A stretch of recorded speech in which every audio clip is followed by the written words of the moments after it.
please reduce the sound. It's too loud. In fact, we have to stop the music totally when the welcome address and the and VC sir and registrar sir and Ved sir, they are all speaking. We don't have to play any music that Yes, time. ma'am. While they are speaking, we will not play the music. Yes. It may be good to play the music, you know, it'll be more entertaining for people instead of listening to it. Shall we start then? Yes, yes. AI and machine learning can augment human cognition. There may be abuses and bugs, some harmful and others not. What matters is how we inculcate these technologies into our life.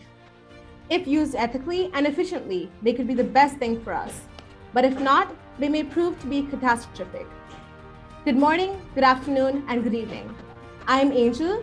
And I'm Saloni. As your anchors, we'd like to welcome you to AI&I, the Global Virtual Summit on Ethics in Artificial Intelligence 2021. Over the past 5 years, AI has played a major role in our lives, whether you know it or not. Regardless of the sector you're in, be it education, medical, law, or technology, AI has proven to play a significant role in each of these sectors. From something as common as a search engine to a machine that can help aid in surgeries, AI has proved its uses time and time again. This leads us to wonder whether a code of ethics should be crafted for AI. Software is going to be written by software, and AI is going to create the AIs. So it's about time we get a code of ethics that really prioritizes ethical consideration at the beginning of design that will help both the creators and certainly the users because of its better sense of value alignment for technology and the people using it. Although there may be a basic set of rules on ethical principles to be followed based on the individual scenarios faced, they may be modified and embedded into the desired AI system. We create these technologies and we need to choose how to use them, or else we may end up being used by them. The idea of ethics in AI provides us a golden opportunity for deep introspection. Awareness and intent of the creators of AI is not to be blind and not to ignore the negative possibilities, but also to understand them up front and make the world aware of them and to do what we can to mitigate their impact. The power of AI systems is that they infer a lot and are able to understand us even better than we know ourselves. Machines won't be able to understand what we value unless we ourselves introspect and decide what is valuable to us. Ethics in AI helps us to reach that goal. We'd like to heartily welcome you all to AI&I, the Global Summit on Ethics in Artificial Intelligence, conducted by ICFI Education Schools, Dehradun, and Global Youth Peace Accord. AI&I is a 2-day virtual event, which is a platform created for you to discuss on the theme of ethics in AI. On the first day, you will be able to present challenges that you believe are crucial to tackle in various sectors of life and be able to partake in a group discussion to talk about the challenges proposed by fellow participants. And on the second day, you will be able to come back to us after having brainstormed your unique, creative, and innovative solutions to the challenges posed by yourself or fellow participants, followed by the program on virtual reality and AI. So let's all gear up and begin the AI&I Global Virtual Summit on Ethics in Artificial Intelligence 2021. Hey Saloni, aren't you eager to know which all countries are partaking in today's event? Obviously, Angel, I'm super ecstatic to meet our participating countries. So let's meet the countries that are participating today. The participating countries that we have with us are the United Arab Emirates, Egypt, Kenya, Uganda, Maldives, Syria, India, Jordan, the United States of America, Singapore, and Switzerland. We'd like to heartily welcome each and every country that is participating in the event.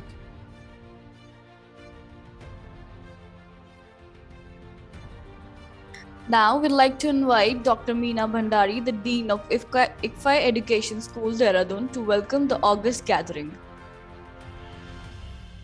Good morning, everyone.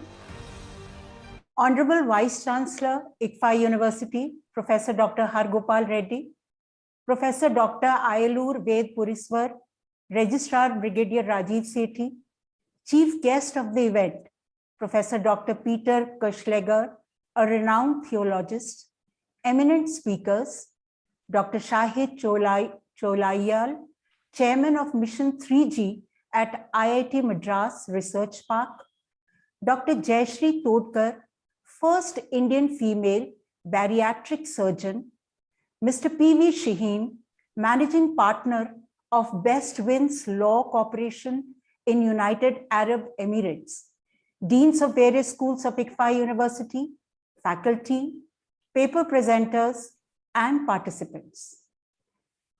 On behalf of ICFI Education School, ICFI University, I am extremely overwhelmed to have this opportunity to extend a very warm welcome to all of you to this two-day virtual Global Summit on Ethics in AI 2021. AI transcends every area of business and society today, from global CEOs to heads of functions. AI is fueling operational and commercial evolution at a light speed pace. AI is much more about the process and the capability for superpowered thinking and data analysis than it is about any particular format or function. Although AI brings up images of high functioning, human-like robots taking over the world, AI isn't intended to replace humans. It is intended to significantly enhance human capabilities and contributions. The AI Summit, co-located with the Global Youth Peace Accord and UNESCO, is here to guide you through your journey through this transformational world. Whether you are implementing or optimizing your AI projects, startups, or choosing any profession, we have organized this summit with the vision to provide you a better idea to realize the risks, challenges, and also find solutions to those. I'm proud to inform you that this summit is truly global, with students, interns, and young professionals participating from 10 countries across the globe. These students range from +2 level to the university.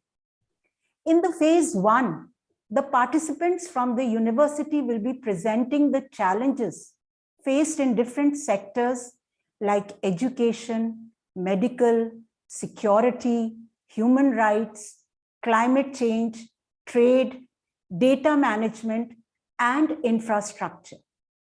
In the second phase, solutions will be presented by way of short presentations by the university students. On both the days, the presenters will be evaluated on the rubrics shared with the chairs and the mentors. So once again, a very warm welcome to all of you. I would now request our Honorable Vice Chancellor, Sir, to address the audience. But before Sir takes over, let me give his brief introduction. Professor Dr. Hargopal Reddy is an eminent academician with over 32 years of experience in the field of legal education. Sir is also an advisor of ICFI Society, Hyderabad. He has been a former Vice Chancellor at Acharya Nagarjuna University, Andhra Pradesh. He has held several important administrative portfolios like Member Indian Law Institute and Member Indian Institute of Public Administration. Sir has more than 40 publications in reputed journals to his credit. He's also the recipient of the Best Teachers Award by the government of Andhra Pradesh. Request Honorable Vice Chancellor, Sir, to please address the audience. Okay, thank you, Madam, Thank you, sir. for your nice words about me.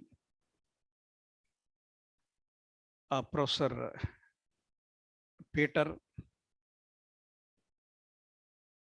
Faculty of Theology, University of Lucerne, Switzerland, the chief guest of today's summit, Professor Ved Puriswar,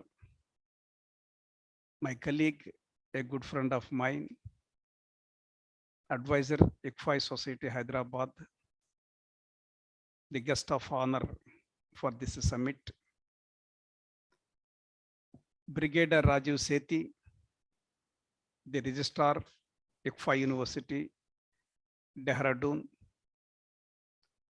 distinguished resource persons from reputed institutions, participants from various fields, my dear fellow teachers and student friends. Good afternoon to all of you. I take the first opportunity to extend a warm welcome to all the participants of the 2-day Global Educational Virtual Summit on Ethics in Artificial Intelligence, organized by the School of Education, ICFI University, Dehradun, in collaboration with the Global Youth Peace Foundation, Peace Accord. I am happy to inform you that we have participants from 10 countries across the globe. They have registered for their participation in the present summit. I congratulate Dr. Meena Bhandari, the head of the Department of Education, and her team for taking the initiative to organize the present summit on a topic of great relevance and contemporary importance. There are several advantages in participating in the present summit, as it provides a common platform for the teachers and the students and technocrats to understand the concept, nature and scope of artificial intelligence and its usage in various fields such as education, trade and commerce, cyber security, climate change, and so on and so forth. We all aware of the fact that one of the important core skills necessary for employment and entrepreneurship is skills in numeracy, networking, and data mining. It is rightly said that when a teacher learns, nation moves. The need of the hour is to have new age teachers. A new age teacher is one who strives continuously to learn, unlearn, and relearn so as to keep himself contemporary and relevant, to keep himself contemporary and relevant. Because the new age teachers have to upgrade their knowledge and skills necessary in the modern technological era. COVID-19 pandemic affected every sector, and the education sector is also badly affected. Is a silent sufferer. The pandemic made the education sector to switch over from classroom learning to online learning. Pandemic affected classroom teaching, campus life, live interaction with the faculty, and extracurricular activities. For students, the colorful campus life is replaced by in-house life. Surprisingly, teachers and students are caught unaware as they are not well versed to use new technological tools in the teaching learning process. During pre-COVID-19 pandemic, computers were not extensively used. Pandemic made the teachers and the students to learn various features of the computers and computer languages necessary for online teaching and learning. Pandemic also made the judiciary to switch over to virtual hearing from physical hearing at a time when the process of digitalization of the courts is not completed. Judges and lawyers are not well trained to use the computers. Pandemic made them to realize the virtual courts shall continue to stay in future also. Virtual courts are different from online courts. In virtual courts, live arguments are advanced, whereas in online courts, recorded evidence and arguments are submitted. Justice L. Nageswara Rao Garu, the Honorable Sitting Judge of the Supreme Court of India, while addressing the Commonwealth Advocates Association, pointed out that for working of online courts, artificial intelligence became handy.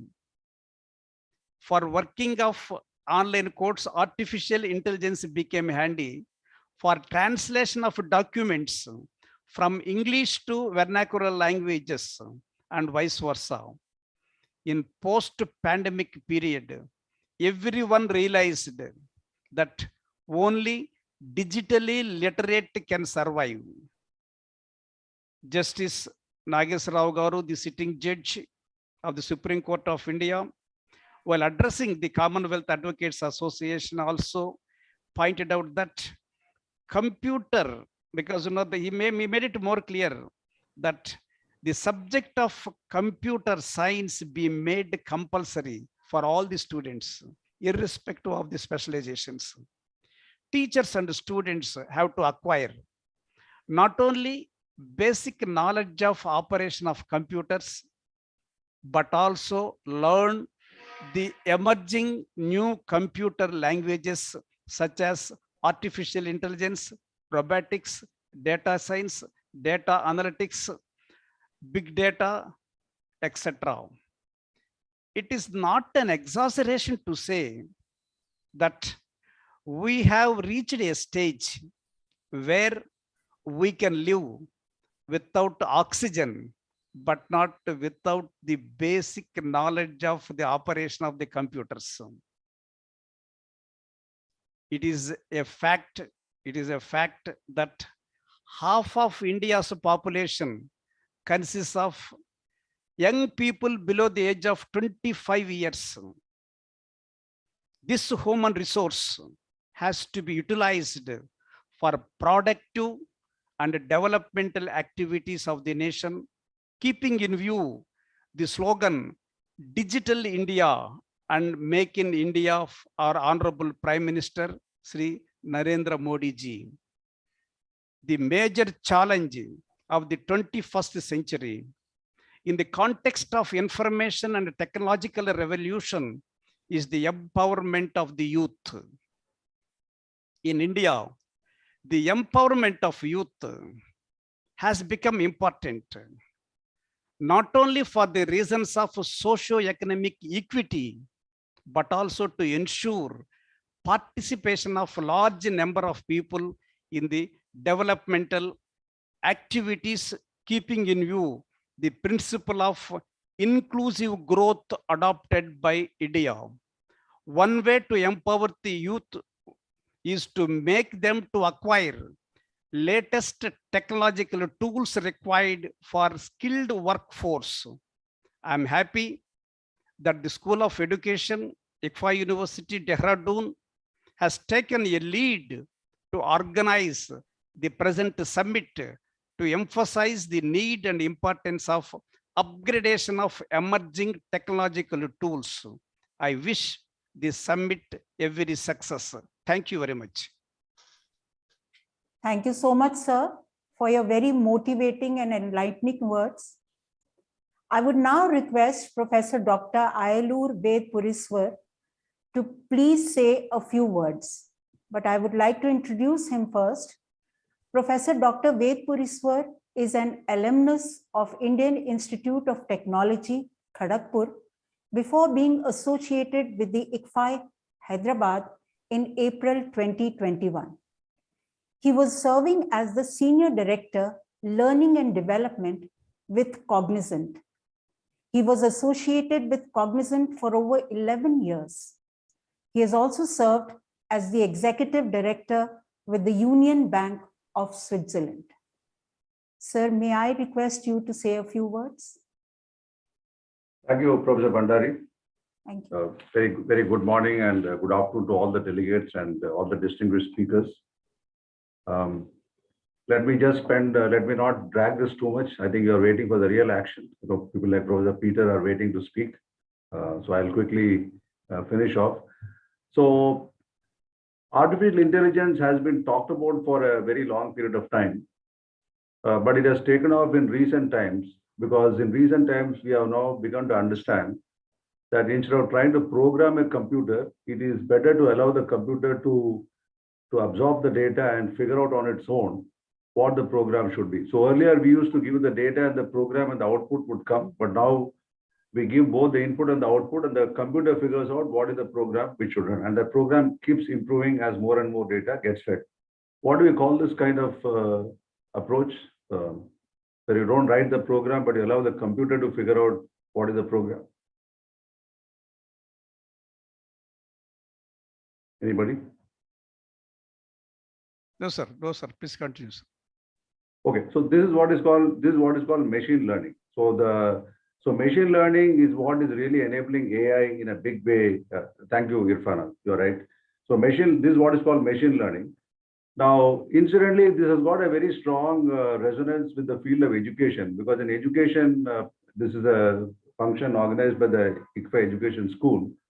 So in education, we keep saying that sitting in a classroom and learning is only 10% of the learning. Somebody guiding you and mentoring you maybe some 20%. But the real learning, how does it happen? What is the real way in which all of us learn? Listening to somebody and being coached by somebody only takes us about 25-30% of the way. The remaining 70 to 75%, how do we actually learn?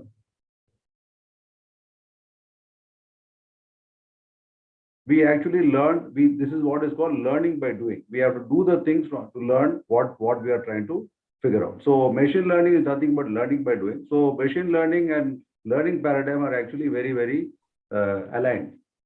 Now, as far as education is concerned, let me talk very quickly about our experience so far in ICFA University, especially in Hyderabad. So during an online session, you know that online session has created more opportunities to use AI. Why has online method of instruction created more opportunities to use AI? Why AI was not so much prominent in the traditional way of education? What is the contribution of online education to AI? The answer is a lot of data is getting generated when you do an online class. When you do an online class, you're having chat, you're having interaction, and so much of data is being collected. Whereas in a traditional format, you would typically mark the attendance, write something on the board, and you would go away. So this data can be analyzed and a lot of insights can be generated. To give an example, the chat window comments, is it easy to make sense of 100 people typing on the chat window? Suppose you're taking a class and so many people are writing on the chat window. Is it easy to make sense out of all these comments coming in quick succession? The answer is no. But we have AI tools available which will tell us very quickly what is the running, what is the thread, or what is the common thread behind all the comments which are coming. Now, similarly, if you are taking a class and you are teaching in one language, AI today creates a possibility that students can receive that in their own language. So you may be speaking in English, but somebody might be receiving the instruction in Hindi or in Tamil or Telugu or whatever it is. So AI actually makes it possible to translate the language in real time, and each person can listen in their own native mother tongue and pick up the concepts. Examination paper setting. It is not a very enjoyable task for many teachers because a lot of time goes into that. You can actually generate question papers using AI. For example, you can just program the. Are you able to see me? Yeah. Okay. We are visible. For example, if you are teaching history, you can actually create an algorithm which will scan pictures of Taj Mahal and Jantar Mandar and various places. It can actually generate some questions about each of these monuments with the answers. So you can generate a question bank using AI. That is another application. You can customize education for the students. That is one more possibility with AI. You can give feedback in real time to students based on how they are learning. If somebody takes an exam, the algorithm can analyze very clearly that, look, you are having a problem in cross multiplication, or you're having a problem, in the use of verbs, or you're having a problem in remembering certain dates. You're having a problem in sentence construction. Very granular, customized feedback can be given using AI. Earlier, teachers had to depend on their personal ingenuity and skills to actually give this kind of feedback. But today, the algorithms are making it possible to give it at scale and in a very automated kind of a way. Now, you mentioned very correctly the use of AR, augmented reality, virtual reality, that will further fuel this trend. And all these automation algorithms will free up the time of professors and teachers, and they can spend more time in doing more important things. Instead of doing the routine academic activities can be handed over to a bot, to an algorithm, and the teacher can spend more time in making that, creating that special, customized, personalized experience for all the students. So fantastic opportunities AI is throwing up for us. Let me just briefly talk about the theme of the summit, which is about the ethics in AI. We also know that AI can be misused. We have seen various cases. There are algorithms which are biased towards certain races. There are algorithms which are biased towards women. So these inherent biases in algorithms are being addressed in various ways. We also had during the COVID a very, very peculiar situation where, because of hospital shortage, if 3 patients have to be treated at the same time and only 1 bed is available, the algorithm was being used to decide which patient should be admitted and which 2 other patients probably be left to die. Now, these are really very tough situations, for AI to be in. I'm sure that our speakers will be able to throw a lot of light on how ethics is playing a very important role in AI. And I'm sure we'll also get a lot of insights about how we can use AI as educators, as teachers, to our own advantage. Thank you very much. Thank you for giving me this opportunity. I will just sit and listen now to some of the speakers. Thank you so much, sir, for your very brief and crisp and relevant talk on the summit that we are organizing. I would now call upon the registrar of our university, Brigadier Rajiv Sethi, to address the audience. But a brief introduction before he comes up. Brigadier Rajiv Sethi, an Army aviation pilot, is an alumnus of National Defense Academy and Defense Services Staff College. He served in the Army in various appointments and various terrains. He commanded his unit in an extremely terrorist-infested area in Jammu and Kashmir. He also commanded a brigade in the Northeast and was with Cabinet Secretariat handling special force operations. He holds an MSc degree in Strategic Affairs and MPhil in International Relations from JNU. A deep sea diver, he has traveled all over the world and has an abiding interest in games people play.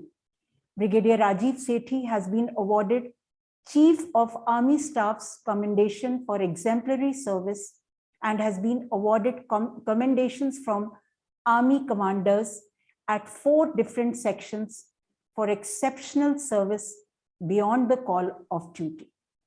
I would request Registrar Sir to please address the audience. Okay, thank you, Dr. Bhandari. I hope I'm audible. Yes, sir, you are. Okay, thanks a lot. And I'll not take any time for this particular August gathering.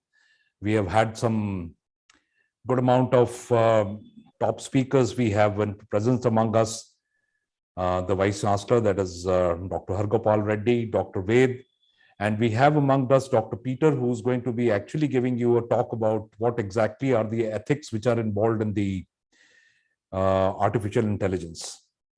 All the very best in my contribution. My special thanks to Natasha Pallavi to have organized this event and taken a lot of pain to make sure that this event goes through. Thanks a lot. Please go ahead. Thank you so much, sir. I would now hand over the mic to Angel. Thank you, ma'am. Now, we'd like to invite Ms. Natasha Pallavi, the founder of Global Youth Peace Accord, to invite our chief guest of the day.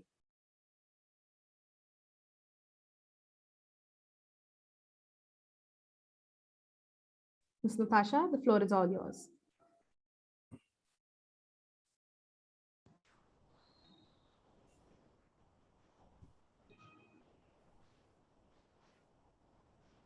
Please unmute.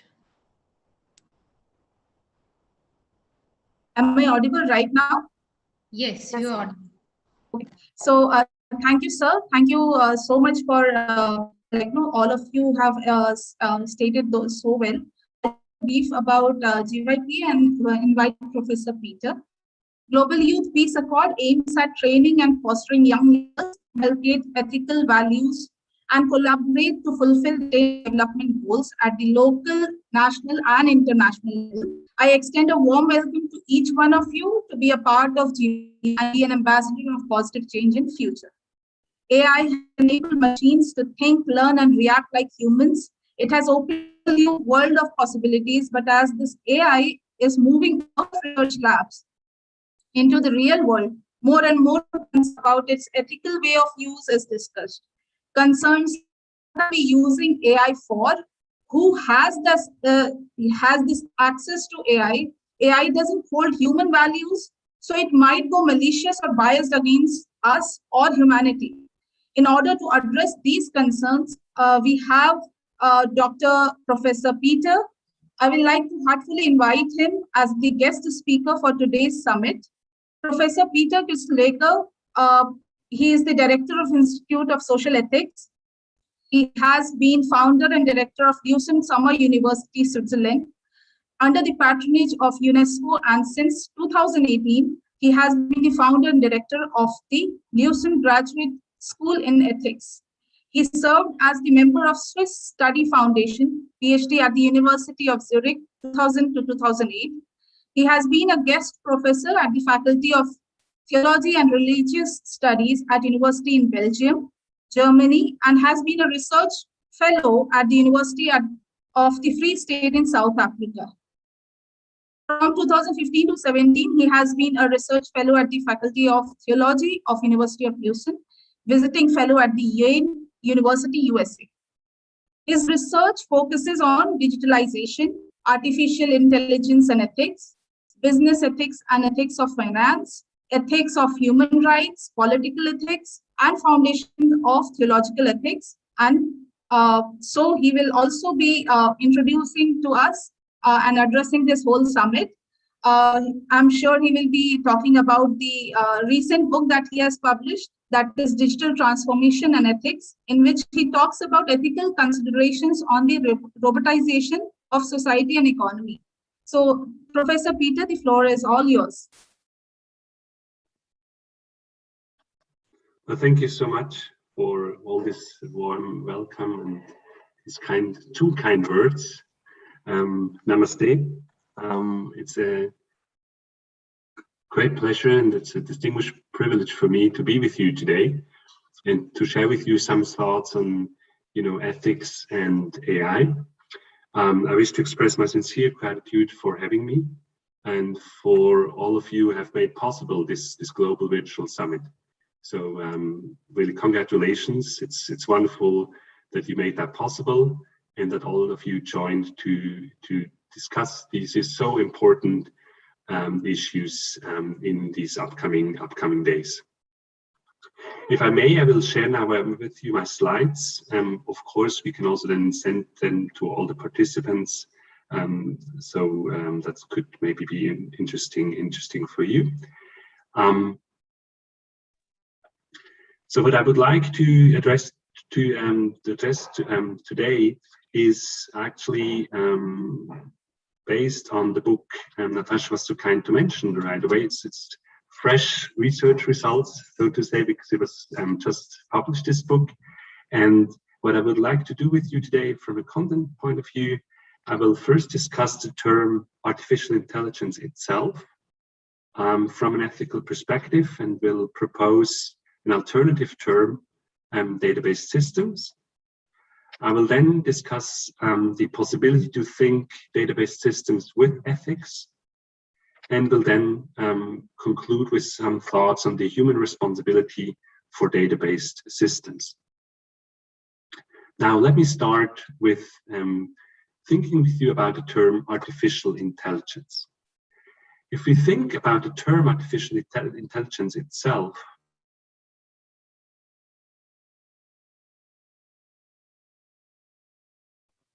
you notice a certain kind of conceptual pureness of artificial intelligence. If you think what AI nowadays can do, and if you think what its potential is also for the future, we may notice that the term intelligence could be seen as inadequate.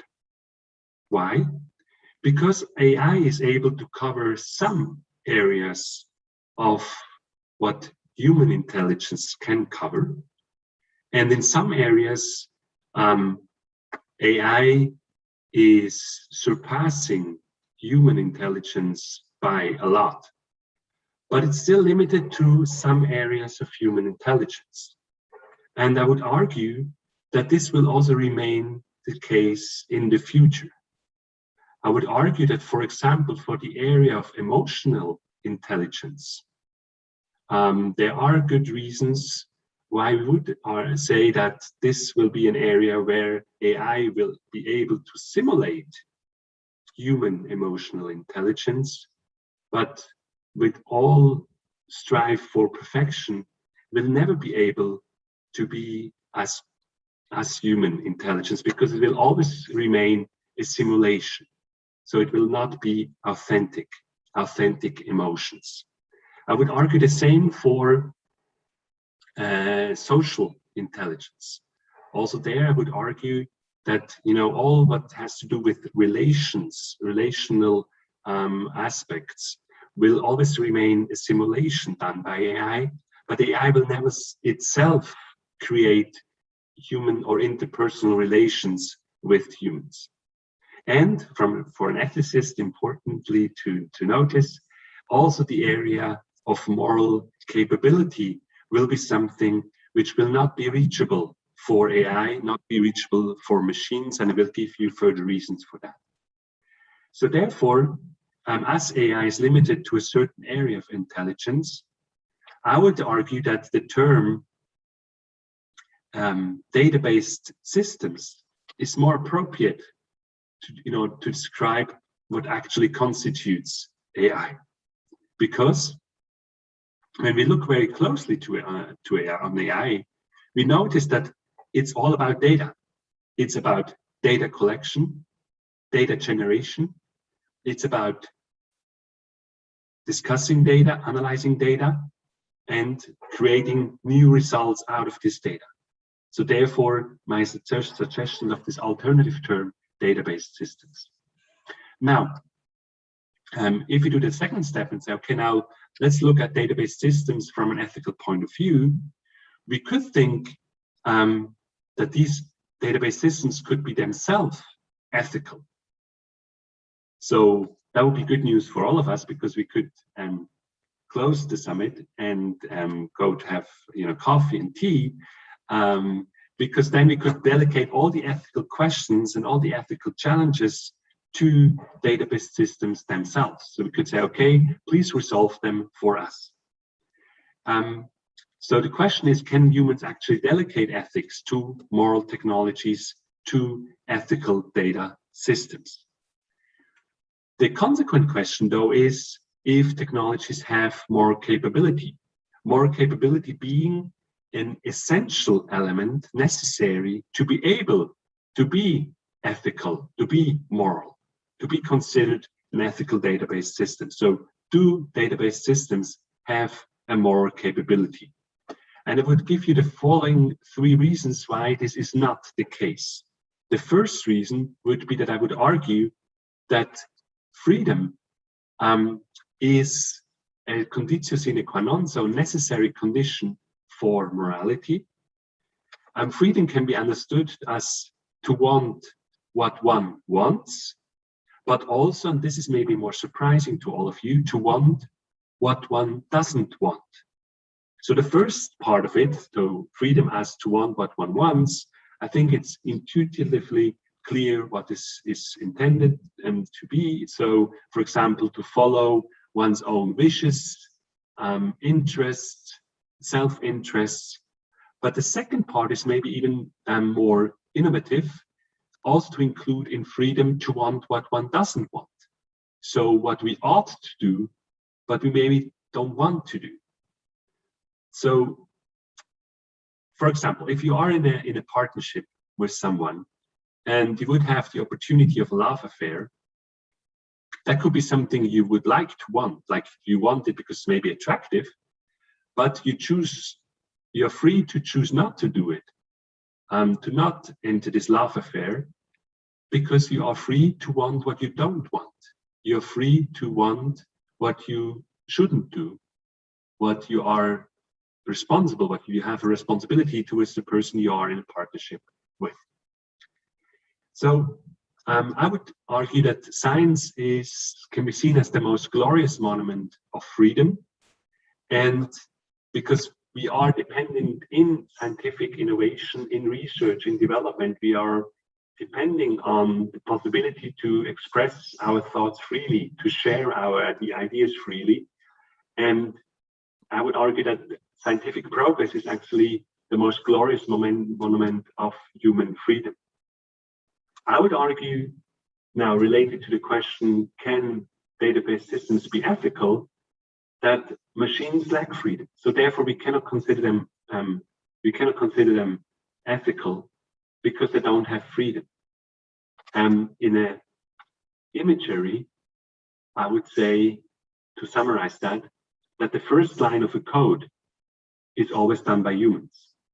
So even in self-learning systems which create new systems, the starting point was some human writing the first line of the code. The second argument against considering database systems ethical, or to consider them having moral capability, is responsibility.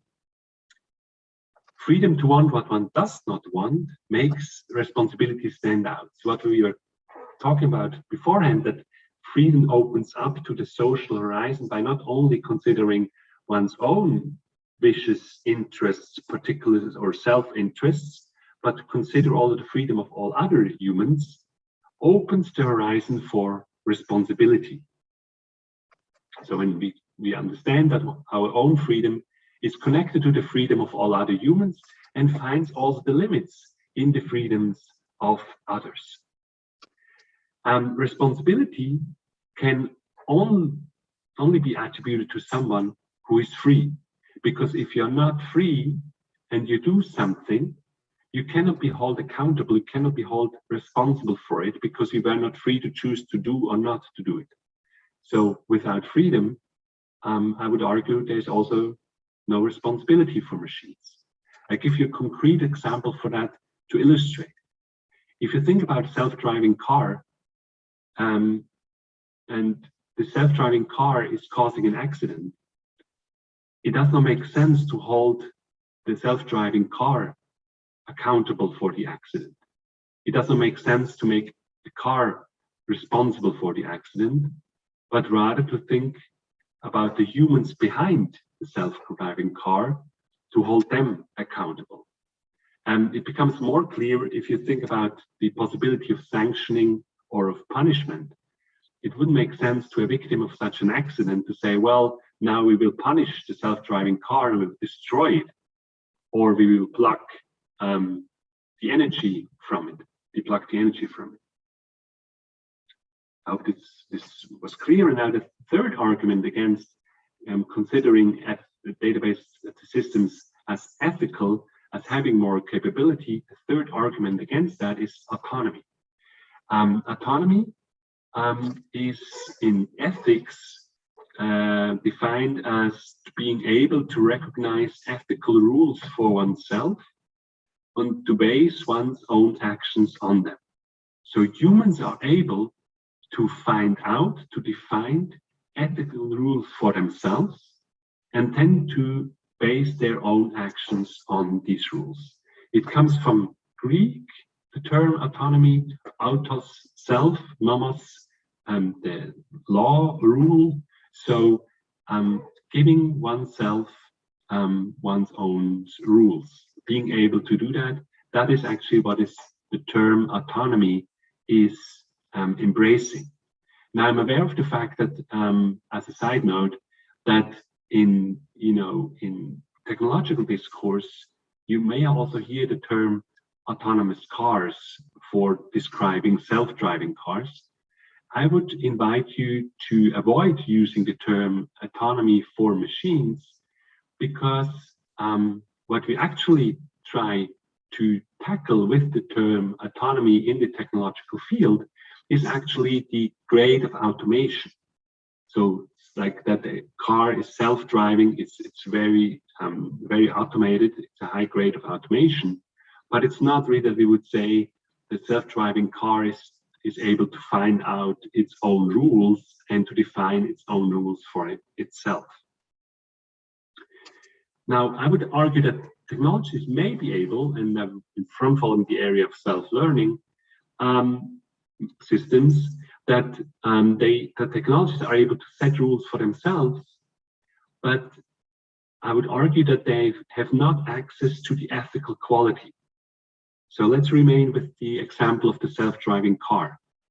A self-driving car may set up the rule, well, I'm allowed to run over humans on the road because then I'm faster from A to B. And that maybe is then the new rule set up by this self-driving car.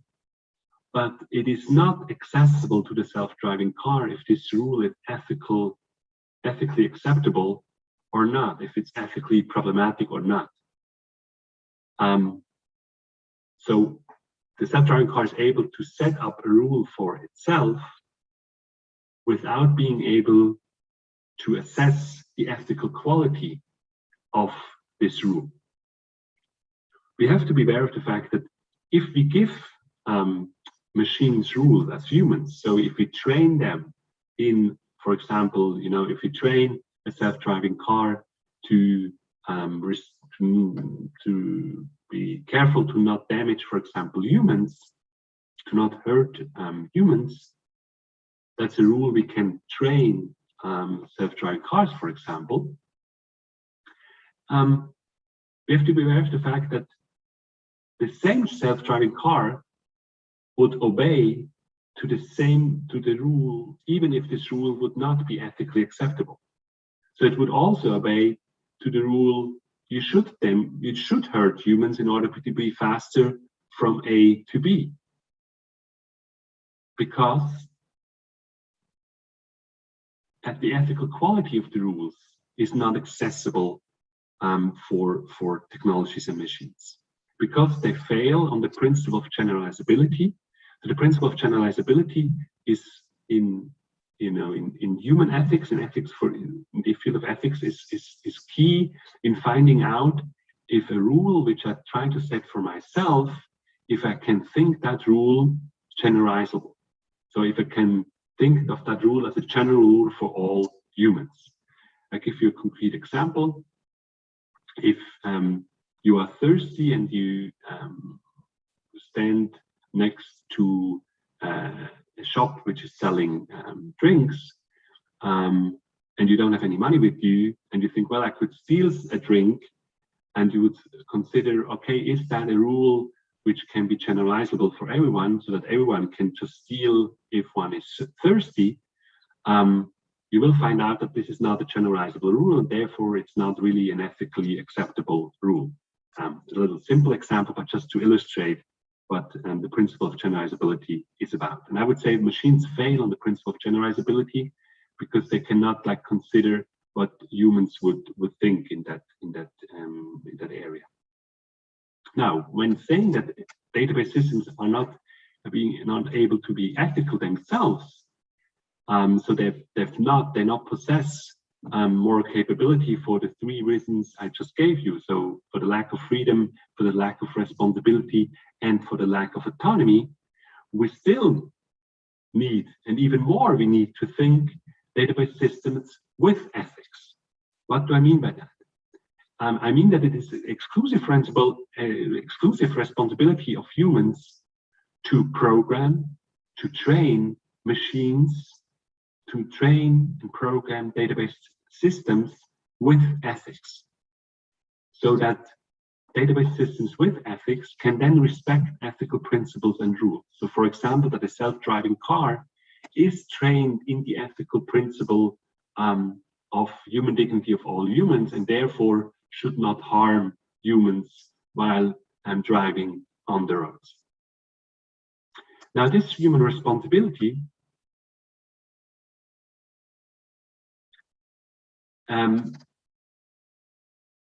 comes even more now in the center of our focus, addressing the third part of my presentation, human responsibility for database systems. So I would argue, because database systems do not have moral capability, and because they cannot be considered moral, but they can have ethics. So it's important that we train and program database systems with ethical principles and norms. It is important that we, in the entire innovation process, running to the development, striving for the development of database systems, that we consider in the entire process right from the beginning. So when we start to design a database system, that we consider and respect ethical principles and norms, so that we have an interdisciplinary discourse going on during the entire innovation process, from design, development, and production, and also use, that ethics is in the loop during the entire process. And that is the exclusive human responsibility. Humans are responsible to design, produce, and use database systems with ethics.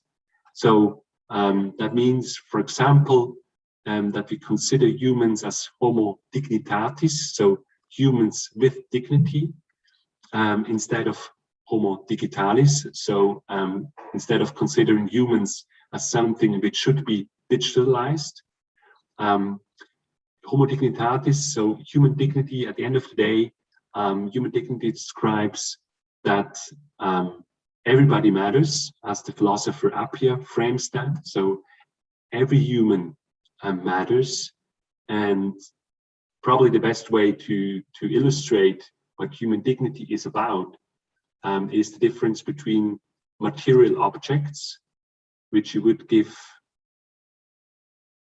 a price tag. So you could say, well, this glass of water has a certain kind of price, and you could attribute this price to a material object, while you wouldn't do the same thing with humans. And human dignity actually is pointing out, is emphasizing this difference. So Homo dignitatis instead of Homo digitalis, And I would argue for now, if you ask, okay, I agree with you that database systems need to have ethics, so they need to be considered with ethics. But which ethics? I would argue for human rights-based database systems, HRBDS. Why? Because I would argue that human rights, the ethics of human rights are widely globally accepted. I'm aware of also the criticism of human rights, but at the end of the day, if you look for similarly globally accepted canons of principles and values and norms, it is human rights, which human rights are the most globally accepted set of ethical principles and norms.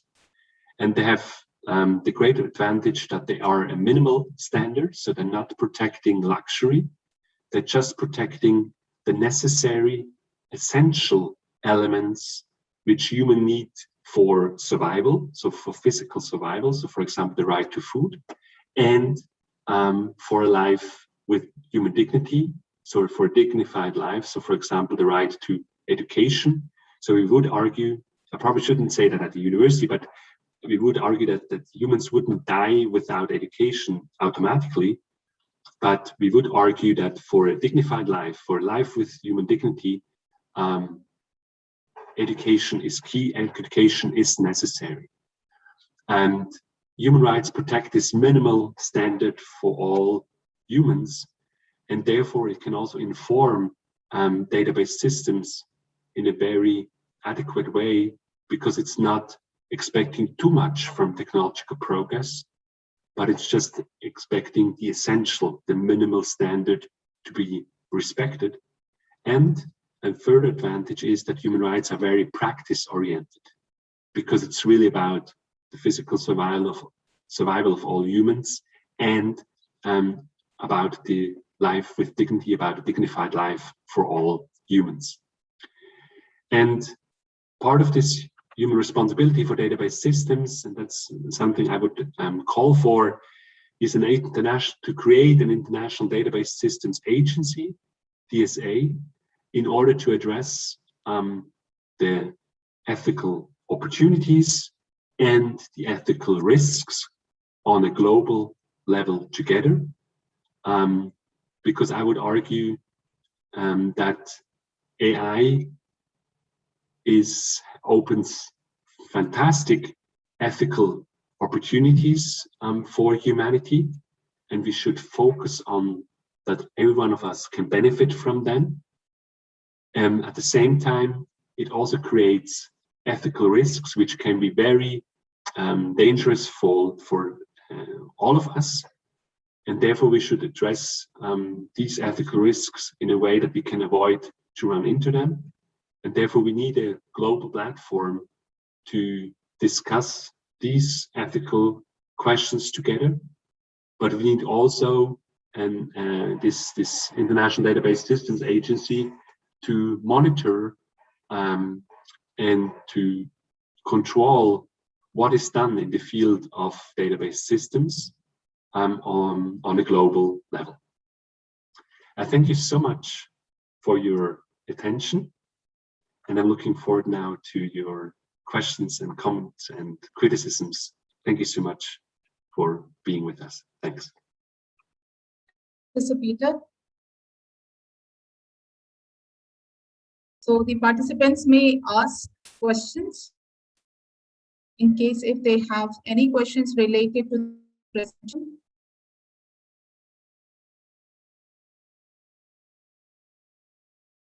Jordan has raised hand. Ma'am, we have one question from Ved sir also in the chat box. Dr. Ved, sir, you may please ask your question. No, Professor Peter, I just wanted to thank you very much. Very, very, very deep and very profound thoughts you have shared with us. And I think you have the right background with theology and technology, and so I think you are the right person to talk to us about this. we human beings sometimes think that we can figure out what is right, what is wrong, and so on. But we have seen many leaders in different parts of the world doing very unethical things. Whereas a machine, if we kind of, a machine may be ethical most of the time, though it may make mistakes once in a while, whereas human beings have been known to do very bad things on a big scale. So this argument that human beings will be able to, kind of take care of this problem, I'm just trying to understand, I mean, I'm not sure whether I'm very clear, but I'm just trying to get my own thoughts a bit more clear. Well, thank you so much for your question, Professor, and for your kind words. I think the important difference here is that humans are capable to find out, to recognize ethical principles and norms. And I wouldn't argue, and I agree fully with you, that just because humans are able to do that, they don't do it all the way, always. So what I would argue is, even if we have, as humans, more capability, we don't behave very ethical all the time. So I fully agree with you on that. But I still would argue that there is an essential difference between humans and machines in that regard, that we humans are able to recognize ethical principles and norms and set them up for ourselves, respecting the principle of generalizability. So one model of thought to better understand this principle of generalizability is to think, okay, we need to give good reasons for an ethical principle or for an ethical norm. And good reasons would be reasons which would be in a model of thought, not that we really run a global referendum, but that we could imagine that all humans, if they could express themselves freely in the same way, so equally and autonomously, and they would agree with these reasons. So in a model of thought and not in a global referendum on ethical grounds. And I would argue that machines are not able to do that. They're definitely able to learn, to be trained in ethical principles and norms. And I would strongly argue that it's necessary to train machines in ethical principles and norms, for example, to be sustainable, to protect the environment, to not harm humans and the environment. But we have also to be clear on the reality that we cannot expect from machines to cover the complexity of ethics. They can respect the rules we give to them, but they're not aware of the ethical quality of these rules. So they will, and I would fully agree with you, they would probably respect these rules even more perfectly than we humans do. But the problem here is that if the rules, so they would respect even not unethical rules with the same perfection. So again, with the example of the self-driving car, if I would give the self-driving car the rule, please run over humans in order to be faster from A to B, the machine would do it without any doubt and without any consideration if that's ethical or not. And when I was just mentioning shortly the complexity of ethics, what I mean by that is that as humans, we are often facing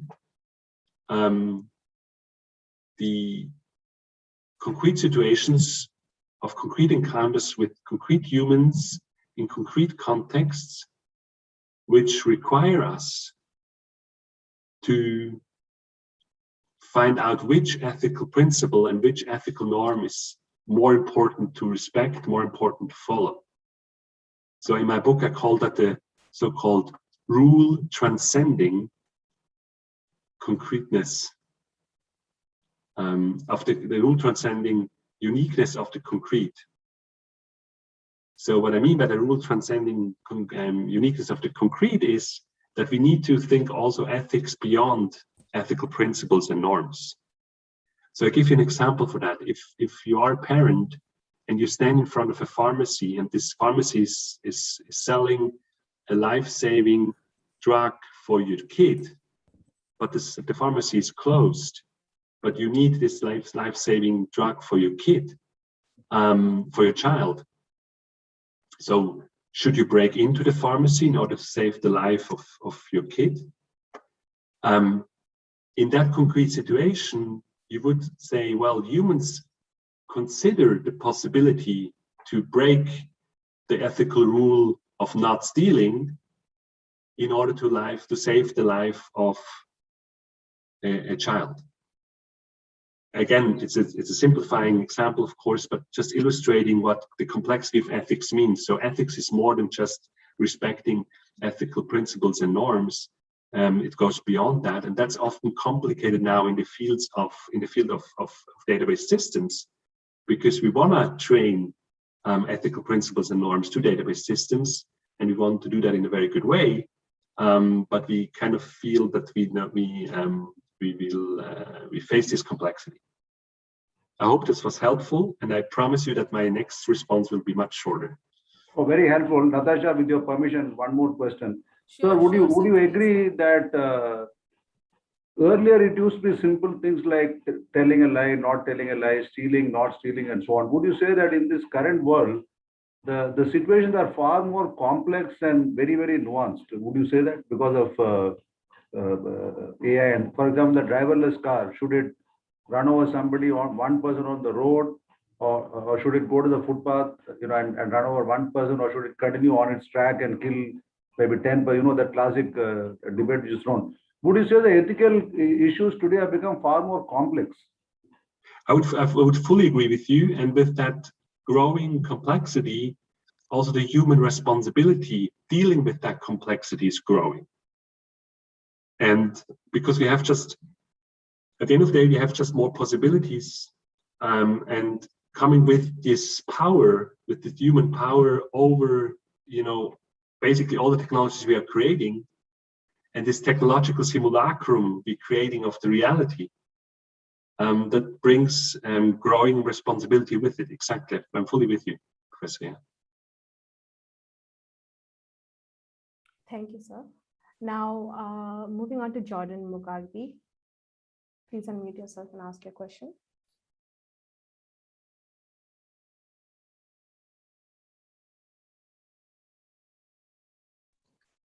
Yes, good morning. It's morning in Kampala. Thank you so much for the kind address.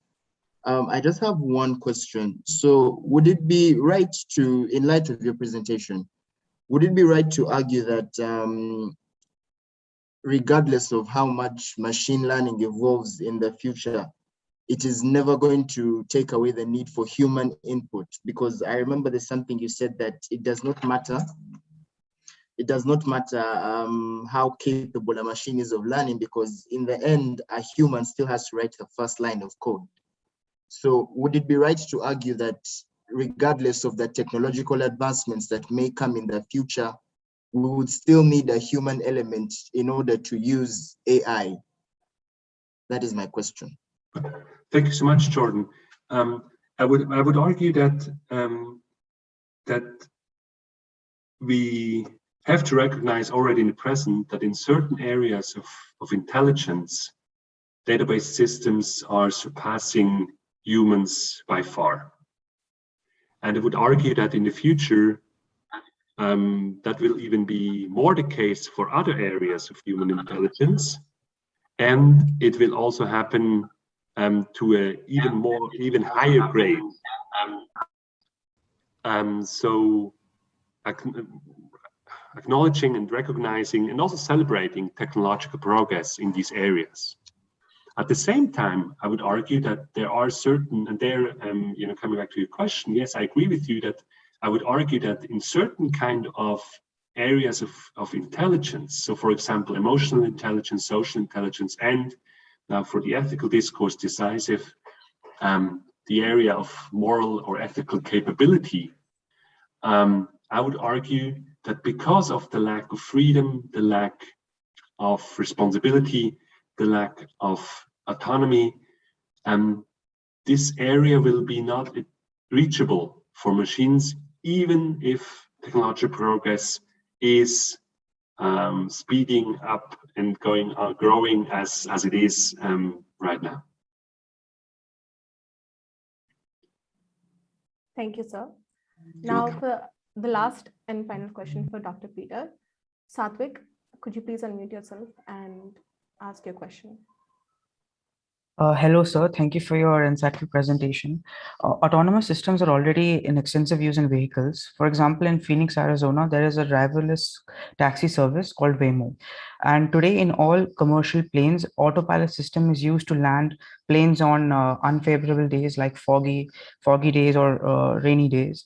In fact, automatic landing is actually safer statistically and it's known to have fewer accidents than when pilots land the plane. Even on sunny days, autonomous systems are known to have statistically safer landing. Given that autonomous systems are safer and getting more popular, would you say it's fair to let go of some ethical questions in favor of this statistic? Can you just repeat your question again? Because acoustically I couldn't hear just the last part. I'm sorry. Would you say it's fair to let go of some ethical questions in favor of the statistic that autonomous systems are actually safer? For example, autopilots in planes are actually known to be safer and have a better statistic. Well, thank you so much, Savik, for your question and also for repeating the last part. I really appreciate it. So I would like to offer you as a response the following. I think it's important to identify very precisely the ethical chances, the ethical opportunities of technology-based applications, and in the same way also be very precise in identifying the ethical risks. Why that? Because if you're able to do that very precisely, then we can benefit, like all of us can benefit from the ethical chances and opportunities, and all of us can avoid to suffer from the risks, from the ethical risks. Now, in the cases you have given, they're wonderful cases for enormous ethical opportunities, which we need to celebrate. I mean, it's just so wonderful that, for example, in the area of automation of mobility, as we were saying, we can avoid many accidents just because we don't have drunken human drivers, we don't have tired human drivers. So this is emotional human drivers. So the massive reduction of accidents can be expected by automation of mobility, for example, is a huge ethical opportunity. At the same time, we know that with the automation of mobility, there also coming some ethical risks. And my precise answer now to your question would be to say we shouldn't be like accepting the ethical risks in order to benefit from the ethical chances or the ethical opportunities, but rather we should be trying to avoid the ethical risks and still enabling us to benefit from the ethical chances and opportunities. So now if you think, well, now this is the ethicist who is dreaming of an ideal world, that's not possible. I would argue it is possible. So for example, in the area of automation of mobility, one ethical concern is that the human right to privacy, the human right to data protection is not respected, because we need to collect all this massive data in order to enable automation of mobility.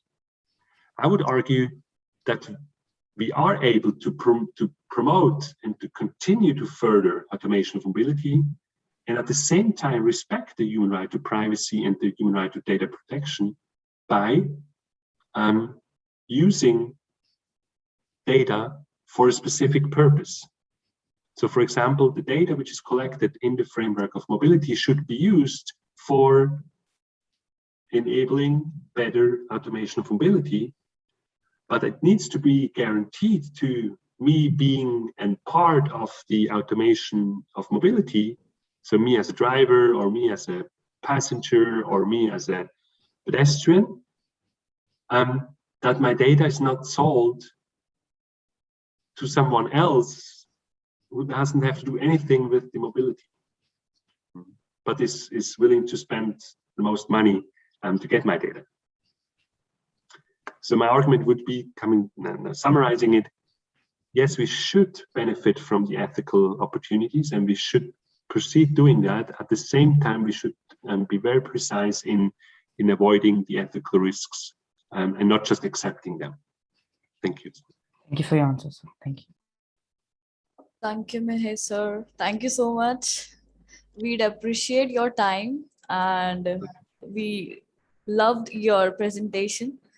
Thank you so much, sir. Thank you so much, Professor Peter, for addressing the summit. My pleasure. To all the speakers and Professor Peter as well, you may please stay and for the presenters to present over here. We have some wonderful presenters and speakers first, and then we'll proceed for the presentations. Okay, so moving on to our speakers.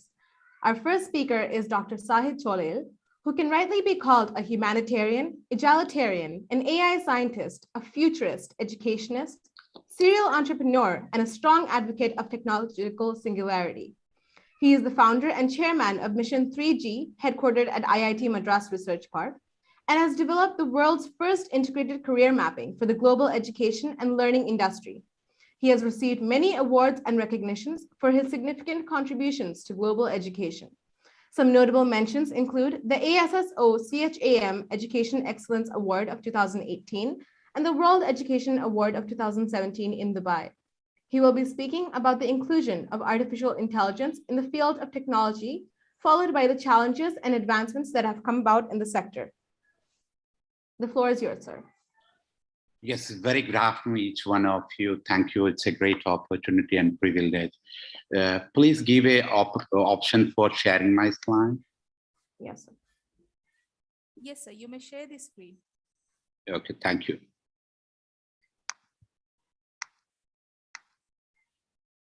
Is it able to visible my slide? Yes, yes, yes, sir. Yes, thank you for kind introduction. I'll just give a brief idea about us. We are an incubated organization, IIT Bombay. The entire research I've done from Harvard and MIT. We are headquarters in IIT Madras. Now, what we do basically, we are addressing one of the biggest threat of humanity, which people talk about, right, the ethics part. It's called technological singularity. In a layman term, what exactly that? 80% of the people are going to lose their job before 2030. I'll just repeat again. 80% of the people, those who are doing currently their job, they are going to lose. Okay. Just imagine, we are doing a research the last decade about this in India. India is going to be one of the biggest victims of it. We are having a 600 million youth. While the rest of the world is aging, India is getting younger and younger. Just imagine a scenario, 80% of the people doesn't have a job. So what is going to happen? We are not talking about 2050, we are talking about 2030. It is already started, it will be going in a very chaos condition. Okay, this is what we are addressing. I know all you guys are from the AI background, and I'm just giving a layman term. I'm going to explain you more on the impact side. Then if I get a time, I'll do the positive side also. So as we all know that what is the AI and how AI is evolved to us. AI is nothing like, it's a machine demonstrating the intelligence other than human and animals, right? It's very simple logic. Machines are showing the intelligence other than the natural one, human and animal. How this is evolved to us. In 18th century, it's all about muscle power. So we need to get more people to get the productivity to 1x to 2x. We added more people. It's all the muscle power. We get the productivity. To get a more productivity, we started to use animal energy. So this was around 18th century, all about the muscle power. Later, the invention of a steam engine, we started to use machine to get 1000x. In pre-18th century, even India context, we know that India was the 28% of the GDP due to the number of the people, the Hindustan number of the people. The machine age come, right? So 1000, we started to give the intelligence to the machine. Now we are entering to an era, machine intelligence is surpassing the human intelligence. That is what we are going to face. So what kind of an impact it is going to create? I'll just explain a small comparison here. Biological intelligence and technological intelligence, what difference it is creating. So let us look in the operating frequency of a brain is 200 hertz. Operating frequency of a AI is 200 gigahertz. Transmitting information speed through axon, 200 meter. What does it mean that we people are receiving information through 5 senses and it will go to the brain, neuron will act. This response time is 200 meters per second. For example, if I'm holding a hot water glass, it will go to the brain and tell keep the glass back. That time is through the axon. Whereas the AI is 3 million meters per second. The power of brain 20 watt. How many people have watch AlphaGo documentary? Anybody watching this AlphaGo documentary? Heard about AlphaGo? So AlphaGo, the least, we know the Go is a board game. The toughest game is for the humanity. It's having the world strategy of the atom. Okay, one A4 sheet algorithm, it is defeated within 40 days. This documentary is available. Those who are excited about it happened in 2016, 6 million live watch. That day, the world understood that is considered brain crisis day. The entire change the direction of a power chain to China because of that accident. Because this is considered, this game is considered one of the, even the proud of China. So everything changed from that story. This is called AlphaGo. So AlphaGo used 300,000 watt here. One side human have a 20 watt. This is all small. Next is very, very important for you and me, especially those who are in academic. One side we keep the best human on earth. Okay, the other side we keep the AI. Within 1 week, AI will do 20,000 years of a human level research. Now the question is that, can we compete with the AI, any kid? What kind of education do we really need? The AI is going to see, we are all playing with memory techniques, right? It can learn literally as a research guide. 20,000 years of a learning. So what kind of education do we really need? Does the current education will solve our problem? This is the biggest question is coming. Now, if you look into if you guys do a little in, for example, I'll go and put in the Google, education. See, 0.67 second, how much data it fetch you. Is there any human can be, it's all billions, right? So is there any human on earth, education, can he analyze? Now, AI is possible to analyze and bring a specific answer for you, 1 trillion. There is a possibility. Now, what kind of education? Where are we heading? Okay, I'm just back. So this is the comparison. This is also a little bit scary part. Now, as we all know that these giants, these guys are the, Google, we all are using this product. Could you guys tell me what is the product of this company? Anybody can tell in the chat what is the product of these companies? We all are using daily life.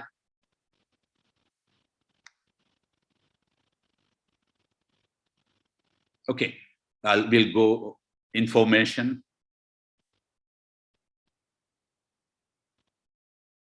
Search engines, yeah, social media, information. Okay, thank you for participating. Social networking, data. Okay. See, we are the product. You are the product of these companies. You are what these companies are doing actually. We know Larry Sergey, we know Jeff Bezos, we know the Apple company, right? These people are in front of eyes cave. Now, Apple valuation, take it, it's some 2 trillion. It is the GDP of India. It happened in maybe 3 decades, right? 3 to 4 decades.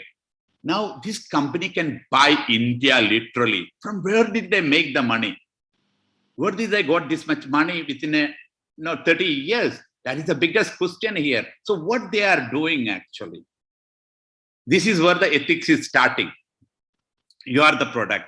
See, they know, all these companies knows you better than you know yourself. They are taking your data, my data, your data, and selling to someone. That is the first ethics, right? They are mending millions of, and they are able to change your behavior the way they want, according to who is bidding the most. This is happening. So what is happening in India? Let us take a case of example in India. See, we all know that the current, the generation, we are all addicted for the social media, Google and everything. Now, what is the future? Future is all about this. People are making the behavioral data. The economy is all about behavioral data. In India, we are already a slave. India is a digital colony.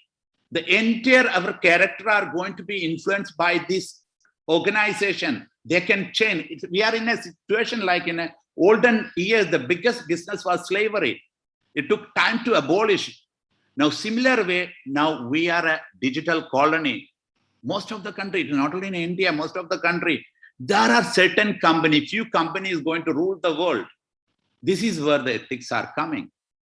Just imagine, they can control everything. Even the AI, the new culture, which is coming, surveillance capitalism. How many people have watched the documentary Social Dilemma? Social Dilemma. Please watch this documentary, amazing documentary. You will understand why we need ethics. It's only talking about the ethics. Social Dilemma. Please watch, very important documentary. You will understand where it is going. So the new world is surveillance capitalism. What is the people, those who are making money, how they are making? Purely they are tracking all of us. Capitalism profiting of infinite tracking. Keep people engaged on the screen, tracking the maximum, right? Those who are using the Instagram, they know that what is the next video. Whatever you search, it will come accordingly. You know that it's 100% tracking. Okay, we know the China, it's 100% the tracking system, the digital side. Now, richest company on earth is coming all this. It's not stopping there. Now we think that emotion also easily accessible to the AI. AI can understand your emotion. It's all about chemicals, right? Serotonin, dopamine. We know the endorphin, the 4 chemicals. So a human is a hackable social animal for artificial intelligence. He can understand our emotion and he can act better than human.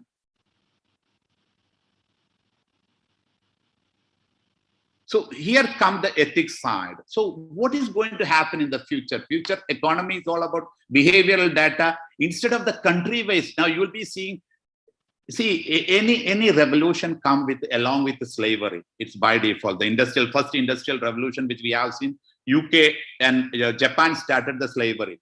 Now, similar way, those days the country was, before we know the tribe was, now it is certain companies going to colonize the world. Then we will have a revolution stage. Like I'll give you a statement here to validate that. The leaders, what is their comment? Okay. Now, Stephen Hawking, what was the last comment from his side? The development of a full artificial intelligence could spell the end of human race. Stephen Hawking. Sundar Pichai, definitely the most invested organization in the world. Even the World Economic Forum, he said that, come and monitor us. Why an organization is asking, come and monitor us? He said, fear about artificial intelligence are very legitimate.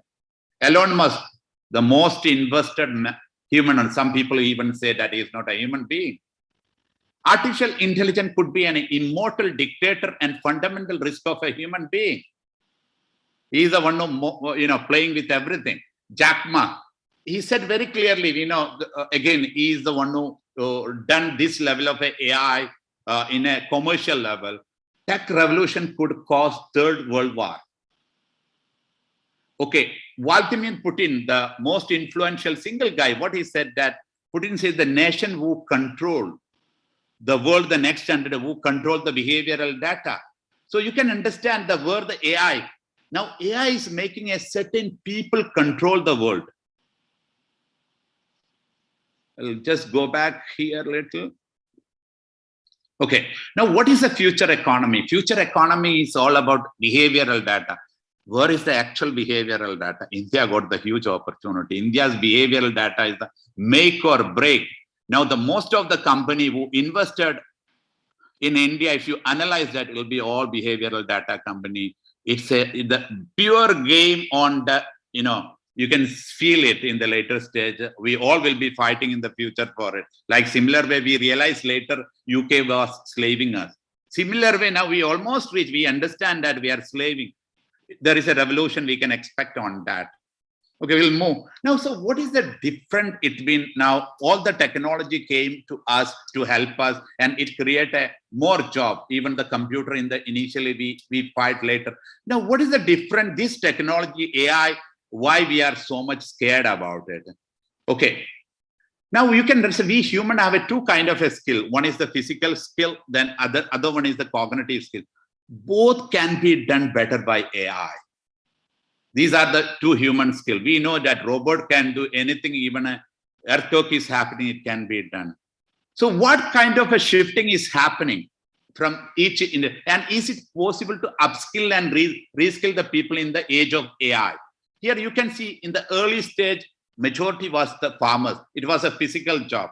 The first industrial revolution happened, mechanization and the water, the right. So there was steam engine, there was no much issue. It's again a physical, so we can train.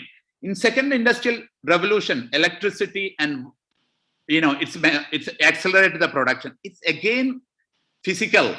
But the third industrial revolution, it started information. Instead of we are training the people, age people, all the company went to the campus, they train the people. Now, according to Yuval Harari, you might have gone through that. The people, those are in their 30s and 40s, going to be, useless class. It is predicted now, useless. They can't do, they cannot even help himself or to the people or to the society. Everybody feel that kind of a threat soon. I'm just moving. We are going to work in hand. So look into the area, the info tech and biotech merging together. If we are not having the proper ethics, it's making the human is irrelevant here. See, we have seen fascism, we have seen communism, we have seen religion, we have seen liberalism, all the concentration human-centric. But currently what is happening, it is not connected with the human at all. It can make human irrelevant. There is a possibility. This is where we need a human ethics. This is where we are also an organization working like anybody. We are bringing so many solutions in Indian context, how to handle this scenario. 80% of the people are going to lose their job. So we have been more than 5,000 scientists together in India working how to handle this scenario. So otherwise, this is the situation, the rise. See, if we didn't care, useless human, it can be garbage. See, just imagine, this is also, I cut myself. Mind reading AI can turn neural actually into sentence, 97% accuracy rate. Scientists have developed an artificial intelligence system that can translate a person thought into text by analyzing whatever is there in your brain. 97 accuracy, it can be translated. Now, what kind of a school system what we need now? You can upload and download brain machine interface. How many people have seen the demonstration done by Elon Musk in Monkey? Neural lace, human machine interface. Anybody have seen that? Anybody have seen? Would you I don't know how much time you guys have allotted me. So would you like to have a glimpse of that? So I think we can move forward with a quick glimpse, and then we can move forward. Okay. So you guys watch later. I'll just show what it is all about. He was unveiling and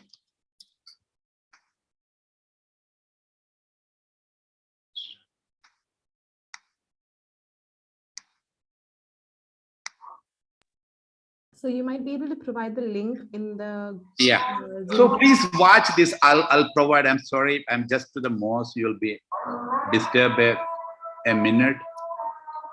I'll share the link, guys. Go and watch where the world is heading. This demonstration, this is called brain machine interface. He demonstrated in a monkey. This will disrupt the entire world. You can upload, download. It's like, I don't know how many people have seen the Matrix movie. You can have a skill uploading, downloading. Okay, I'll move to my slides. See what technology which we people have seen. We have seen the 100 years of a mechanical system. The end outcome was a industrial productivity, production engineering. Then we have seen information system around 35 years. What the outcome it generated for us, process improvement, process re-engineering. Then we have seen the internet system. What outcome? It make everything cost down, cost arbitrage. Then whatever we think, we make it. If someone start to a restaurant eating globally, then we got a big data analytics, all because of the cloud system. Now we are reaching in this is where the AI cognitive system. Now what is happening actually, it is replacing our cognitive system. AI is going to get a, according to the, especially, I don't know how many people you guys have heard about Dr. Even I forgot the name, the director of AI, Google. His prediction, which we have seen, I'll give the name also later. Anyway, it's coming. So what is happening in the 5 senses, see, smell, touch, taste, hear? This is already almost taken by the AI. What we human do, basically, we perceiving, inferring, gathering evidence and making hypotheses, even reasoning. So this is all AI can do better than us. What is the end outcome which is going to happen? Vanishing the job is the biggest problem, which you and me facing. So this is not my report. You can see it's all what and all I'm giving. It's a sharing information. It is available in the internet. So 80% of the world population is going to lose job according to World Bank 20. Almost the people are agreeing here and there. Okay, how much time I have, the moderator, please? So we can, shall we move on to the next speaker? Oh, okay. So should I end this slide? Yeah, you can just wrap up. Yeah, you can just wrap up and we can move on. So there is slide. So this was, I'm talking about the negative side of the AI. There are positive side a lot. I'll give a 1 minute and I'll wrap up.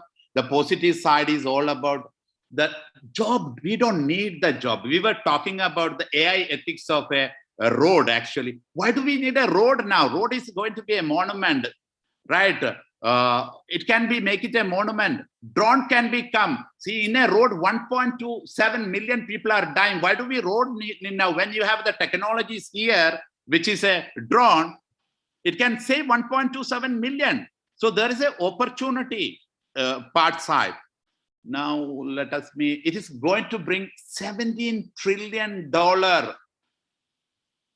And it's going to make the human, we are doing mundane, redundant job. Job is an obsolete one. We humans are not existing for the job. The future, whatever the scarcity, what it is going to bring actually, whatever the scarcity today, energy, water, resource, everything going to be free. AI, end of the day, which is going to make a equality to the humanity. Nobody can make fool in any way. That is what AI is going to bring. So thank you guys. If anybody want to ask any question, I don't know. I know I have taken much time. Thank you, Dr. Sahid. Okay, I don't see any questions as of now. Maybe towards the end, if we have time, we'll go on again. So thank you, sir. Moving on to our second speaker. Our second speaker is Dr. Jayashree Todkar. She is the first Indian female bariatric surgeon to perform live demonstrations at national and international platforms. And she has performed 45 hernias in 10 hours and qualified for the Limca Book of Records and was published as a record holder in Limca Book of Records 2006. The video accepted at Sage's Video Library at Florida, USA on thoracoscopic thymectomy for myasthenia gravis, a new approach in April 2005, Sage's Pearls. She is the first Indian to present a video on the revision bariatric surgery at IFSO World Congress in 2006, and she will be speaking about the inclusion of AI in the health sector, challenges faced and advancements in the sectors with the help of AI. Ma'am, the floor is yours.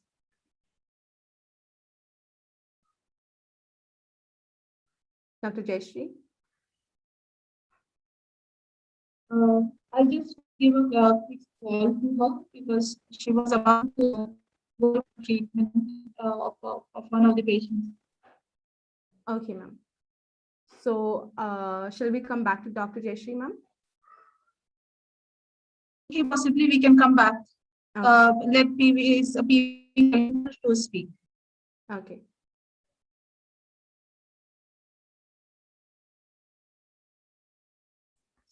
As managing partner, Professor Shaheen leads the UAE offices of Bestwins and is instrumental in taking the firm to new heights. Dr. Shaheen has 30 years of experience in the legal profession, out of which 25 years in United Arab Emirates as a legal consultant with leading law firms in UAE. Yes. And 5 years in India as full-time practicing Hello. advocate with right of audience. I'm in front of you. I think Dr. Jayashree has returned. Okay. Ma'am, you can take Dr. over. After this gentleman, we will do, right? Take over. Ma'am, you can start with your presentation.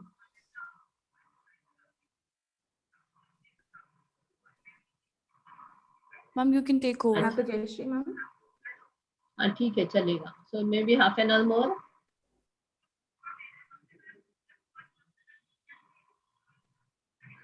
अच्छा.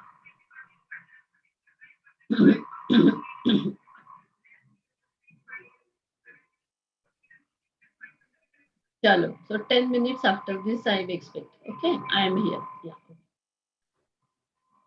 Dr. Jayashree, are you there? 2 minutes के लिए गई तभी.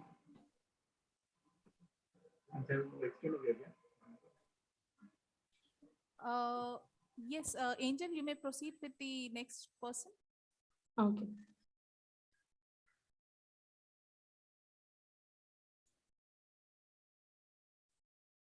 Okay.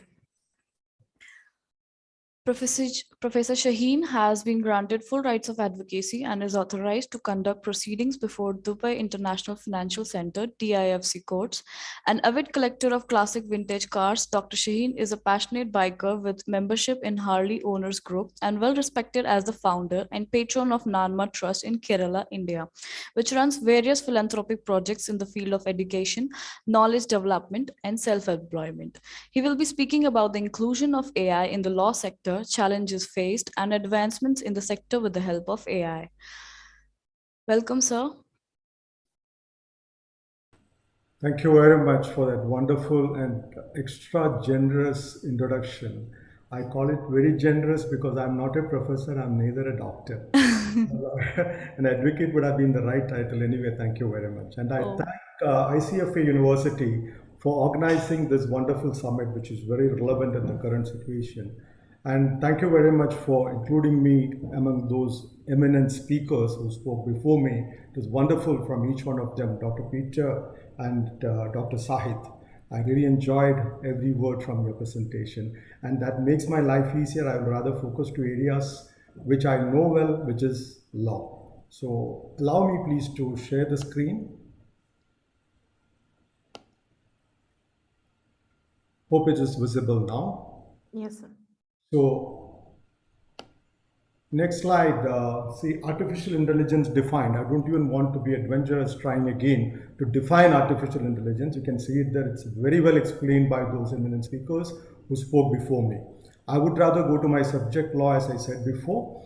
So if I try to define law in the same way, many eminent jurists like the person called John Salmond, who is known as the father of modern jurisprudence. In the 17th century, he tried to define law, along with John Austin, who defined law as the command of the sovereign. And you can see how that definition has become irrelevant over the time, because we don't have sovereigns anymore, we have democratically elected governments now. So even if you go by the simple Wikipedia definition, law is stated to be the set of rules and regulations enacted by a government in order to regulate human life. That definition is also not comprehensive. That's why Dr. Baron Hamsted and Dr. Thurman Arnold in the modern days in 1972, as recent as 1972, said that it's impossible to define law precisely. But it's all the more relevant. The struggle to find a proper definition for law should continue. So that's where we are. So law cannot be defined that easily because it's a very complex subject, and law regulates life. Problems of laws are problems of life. And life is not a straight line. So that is why the definition also becoming impossible. So if the general term, the simple term, the three-letter word law itself cannot be defined properly, comprehensively, you can imagine how difficult it will be to define laws in different contexts, especially with modern concepts like artificial intelligence. As Dr. Reddy rightly put it, we lawyers and judges are quite lazy. We are very slow. It required a COVID-19 pandemic for us to accept online hearing, though the technology was well advanced much before. We often say that the maritime trade started much before the maritime laws were enacted. So we are in a very slow pace. We are trying to catch up. We were trying to catch up with the businessmen and industrialists in the past. Now in the digital world, we are trying to catch up with people like Dr. Peter and Dr. Sahid, who are going too fast. We will be there. Sitting in Middle East, I would say, inshallah. So as Dr. Ved rightly put it, it requires a different type of court or a law firm in the modern world. Just like he said, it requires a different type of education now, though we cannot completely ignore the importance of actual physical presence in the campuses. Now, I'm just skipping through the slides. These are all around us, as explained by the previous speakers. And COVID-19, I mentioned it, how Dr. Reddy had put it. It had to give us the kick from behind in order for us to start using artificial intelligence and the digital technology which were already available. Now, in order to put it very simple, why the law looks so complex and why the mathematical precision is not possible in defining law or anything what the lawyers do. I'll give you a simple joke that somebody had a doubt, how much is 1 + 1? He went to a mathematician and asked him, how much is 1 + 1? He had no doubt he answered very clearly, precisely, exactly 2. He wanted a second opinion. He went to a civil engineer who is also a quantity surveyor, who will never say anything precisely. He said approximately 2. Okay. So he had the doubt. Now he wanted a proper solution. He's coming to the law firm. And the lawyer asks him, by the way, are you the seller or the buyer? The questioner says, does it make a difference? Yes, it can, okay. And finally, the lawyer is asking him, okay, tell me, how much do you want? Okay. Oh, is it that way? Yes, we are very creative, commercially minded lawyers. We give tailor-made solutions to protect our clients' rights. Even the mathematical formulas don't come in our way when we want to find a solution for the client. So this is the lawyer's approach. So let's park there. I'll come to that later. See, law, the busting myths, I'm just putting some of them on the screen. You can see, will it replace lawyers? Reality, artificial intelligence, like telephone helped communication, typewriting made writing faster or easier or more legible, computers, how it helped us, how aeroplane helped transportation. Just like that, it will only facilitate the work of the lawyers. I don't think it's going to replace the lawyers in any way. And can AI do everything that a law firm does? Many of the things, right? Dr. Peter said, the emotional intelligence part can never be authentic from artificial intelligence because it is artificial, it's not natural. A lawyer's experience and the holistic approach to find a solution with his knowledge and wealth of experience with various kinds of laws And the laws, always it's the law of the land, right? If you are an expert in the law of India, where the territory of Indian Republic ends, your knowledge also ends. You go to another country, you will almost look like a fresher. You have to start again. That's something different about the legal profession compared to any other profession like engineering, medicine, teaching, banking, or any other area. It's a jurisdictional discipline. So even the artificial intelligence, if it has to replace a lawyer to a certain extent also, it has to be an expert in the law of the land. It should know the customs and practice of the land, attitude of the people, the judicial precedents. So just take an example. Suppose you have a question on labor law. Is it restricted to the frame of labor law? If the employer is the company, you need to have some basic knowledge about the company law as well. And it's always governed, the relationship is governed by a contract, an employment contract. So you need to have knowledge about the contract law as well. So that is why it is difficult to implement only for the tech savvy. That's our next question. So it's not, it's very easy as far as using something, a tool which is developed by artificial intelligence. The producer, the manufacturer, the programmer will ensure that it's very easy and user-friendly, otherwise his product will not sell. So is it only for big law firms? No, it's for everybody. And the clients always, they are concerned about AI because that makes his lawyer more efficient and cost-effective too. Now, these are all old statistics. I'm sure Dr. Sahit presented much better statistics than what I could ever imagine. This is the use of artificial intelligence in law firm as of now is 10%. Beyond 10 years, it's going to be 65%. I have some statistics given by Deloitte and McKinsey. You can see it on the slide. I don't want to take much time on that. So now, beyond myths, the reality, what it can do. Artificial intelligence may be able to produce an initial draft of the contract. It may be able to review the contract and give you some highlights on the important aspects of duties, responsibilities, and other aspects of the contract. Legal research, of course, like Dr. Sahit showed, how much data it could collect from Google just by searching one word education. Same thing can happen for us lawyers also. This is a tool in our hand. See, I started my career in 1991 when I didn't have a computer in the office. So if I had a doubt, I had to delve into the books, okay? Start reading from 1920s or even earlier with the Privy Council judgments to come to the right conclusion. So it was a Herculean task, but that shaped me. That gave me the exposure, that gave me the opportunity to read various books in order to find one simple solution also. By the time I find that simple solution, the enrichment that happened in my knowledge in my own database is enormous. That is the opportunity which we will lose when we use an artificial intelligence developed legal research tool. You are searching for the word, you will rightly reach there. With the latest one, you can get it that way also. So analyzing legal trends, due diligence, litigation, prediction, funding. I'll explain one by one. So these are all the contract drafting. I don't want to go into the detail. Contract Express by Thomson Reuters. They provide this solution. And again, Thomson Reuters contract drafting. This is reviewing a contract, analyzing the responsibilities, duties, how it is done. Same thing, contract review. So legal research, I explained it in few words. Analyzing legal trends. It's very easy to compare thousands of judgments and understand how a particular issue is going to be judged by a particular court in a country.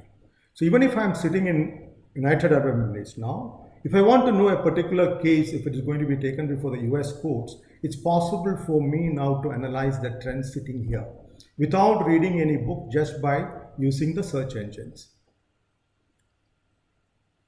Same thing, different methods of analyzing legal trends. So the due diligence part also, when anybody wants to buy a company or acquire another business, is the legal due diligence is done apart from the financial, technical, and commercial due diligence also. These tools will help it, facilitate it, make it much faster and more efficient. Again, another slide on due diligence. So litigation, prediction, and funding, that's an important part. See, what is the legal opinion that the lawyer is giving you when you're approaching for on a particular question? It is his prediction about the probable outcome if you are to approach the court with a lawsuit claiming your rights. So it is the legal analysis and the due diligence and the legal research which enables the lawyer to give you the right legal opinion. And this legal opinion is very valuable in terms of your decision making and informed decision making, whether you want to take a legal action or go for an amicable settlement or say nothing about it, sacrifice your right is much better than losing more money, good money after bad money.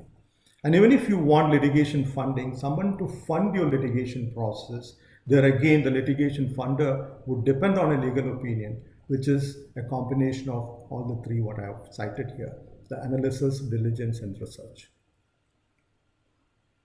So the questions about, the risk, one is privacy. It's been explained by Dr. Shahid and Dr. Peter as well. Is again the confidentiality, the morals and ethical part of it. See, can an artificial intelligence, AI, machine tool, a robot, represent a client before a court of law? We have to wait and see. I have not seen anything, I have not come across a situation like that. Maybe in the future, I'm not ruling out any possibility because nothing is impossible. And a good lawyer is always a good sociologist. He understood the society very well. Because as you may be knowing, the lawyer's duties are fourfold. First is duty to society, duty to court, duty to your client, and duty to the opponent counsel. Often people make fun of us lawyers saying that lawyer's profession is a liar's profession. It's not so. It's the karma of certain lawyers which has created such jokes. Okay, so some people ask me, what is the difference between a lawyer and a liar? Okay, is it just the difference in the spelling or the slight difference in the pronunciation? It's not so. We are very ethical people. We are honest people. You can rely on us. Okay, so the duty is fourfold. First, the duty to the society is that it is the duty of the lawyer to ensure that the law is enforced in the right way and human rights are protected in the society. First and foremost. Duty to the court. A lawyer is an officer of the court. It is the duty of the lawyer to ensure that the court arrives at the right conclusion. I'm cutting it short because of the time constraints. Third, I said the duty to the client. You must ensure that your client gets the maximum legal protection, whatever is possible under law at an affordable cost. This is the duty to the client.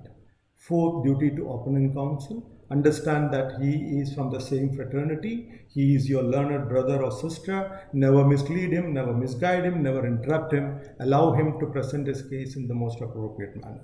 Even if you find a weakness in the opponent lawyer, don't try to take advantage. Don't mislead the court. Don't cite bad laws. Okay? Somebody is smiling, I can say that it is easily preached, never practiced. That could be the impression, but actually it can be practiced, and we do practice it honestly. So this is the classic example, which I'm sure Dr. Ved meant about it when he spoke about the dilemma. And Dr. Peter also touched upon this aspect. See, you can see 5 passengers and 5 pedestrians on road. If it's an auto-driven vehicle, should you go straight and hit the 5 passengers? Or should you take a diversion and hit that barricade there and kill the 5 passengers? Or the pedestrians? Or is there another way to save? See how it is driven. I have written here, machines follow the 3 rules of robotics. A robot should not injure humans or allow a human to be harmed. A robot should follow human orders unless it contradicts with rule 1. Robot must protect its own existence. So this is a dilemma. How this is going to be governed? Who is going to regulate this? As I said in the beginning, law regulates life. So it's a problem of law, it's a problem of life. Either way, if that's the problem of life, it's going to be a problem of law. So unless someone legislates on this particular point, I cannot give you a legal opinion here. And look at this role of a lawyer who is using AI. Subjectivity, holistic and complete outlook it should be, not limited to one aspect of law. I already touched upon this aspect by giving an example from the labor law. The high-level analysis which we are expected to do, understanding and analyzing complex case scenarios. Okay, it's never, sometimes it's multi-jurisdictional aspect. There will be conflict of laws. Okay, there could be conflicting judicial precedents on the subject. several laws applicable on the particular point. So these are all complexities we face in everyday life. So providing the best solution for optimal results is our responsibility. In that, AI is a tool in our hand. That's not a competitor, but it complements us being a tool in our hand. See, earlier days, if there was no spanner, how do you remove a nut when it is tight? So a spanner facilitated it, right? You could leverage it and remove it easily. That's exactly how I look at artificial intelligence in this context. I can look at it as a stumbling block or as a stepping stone. It's up to me. It goes with the famous saying, whether you say you can or you cannot, either way you are right. Okay? It's your approach to the subject what's going to make the difference. Now, next one is legal interpretation and application. Thinking creatively. This is where that 1 + 1 question comes, whether you're a seller or a buyer and whether it makes a difference. So the creativity of a matured human mind, when Dr. Peter, the eminent scholar and expert in artificial intelligence, says that it's never authentic, the emotional intelligence part. So I don't have to do any further research on that. He has given the verdict there. Now, socio-political understanding I mentioned earlier. See, if you take India as an example, who is the biggest litigant before the court? It's Union of India. It's the state itself. Okay? So if you don't understand the political situation of India, and if you don't understand the social impact of a verdict, how do you discharge your first duty to society? So I was the first batch in India when I studied the law 5-year course. The 5-year course, the first 2 years we were made to study sociology, history, economics, political science, legal English, legal writing, logic, all these subjects. This is our foundation, on the foundation on which the legal subjects are taught later on. Without understanding sociology well, how do you understand the personal laws? Marriage, divorce, family, inheritance, guardianship, custodianship. Without understanding political science, how do you understand administrative law? How do you understand the constitutional law? Same with history of legislation, history of courts. Each one is very important. It's based on another social subject. You cannot make a watertight compartment and say, this is the law. And there is no law without an exception. Homicide is a crime, but there is culpable homicide which amounts to murder, culpable homicide which does not amount to murder also. There are several examples for that. And there are exceptions, circumstances where you get a lesser punishment. For example, sudden and grave provocation. How do you define what is sudden, what is grave? Can it be done by an artificial intelligence? Contemplating everything, anything that can happen in human life? I don't see the possibility now, but I don't rule out the possibilities. Nothing is impossible.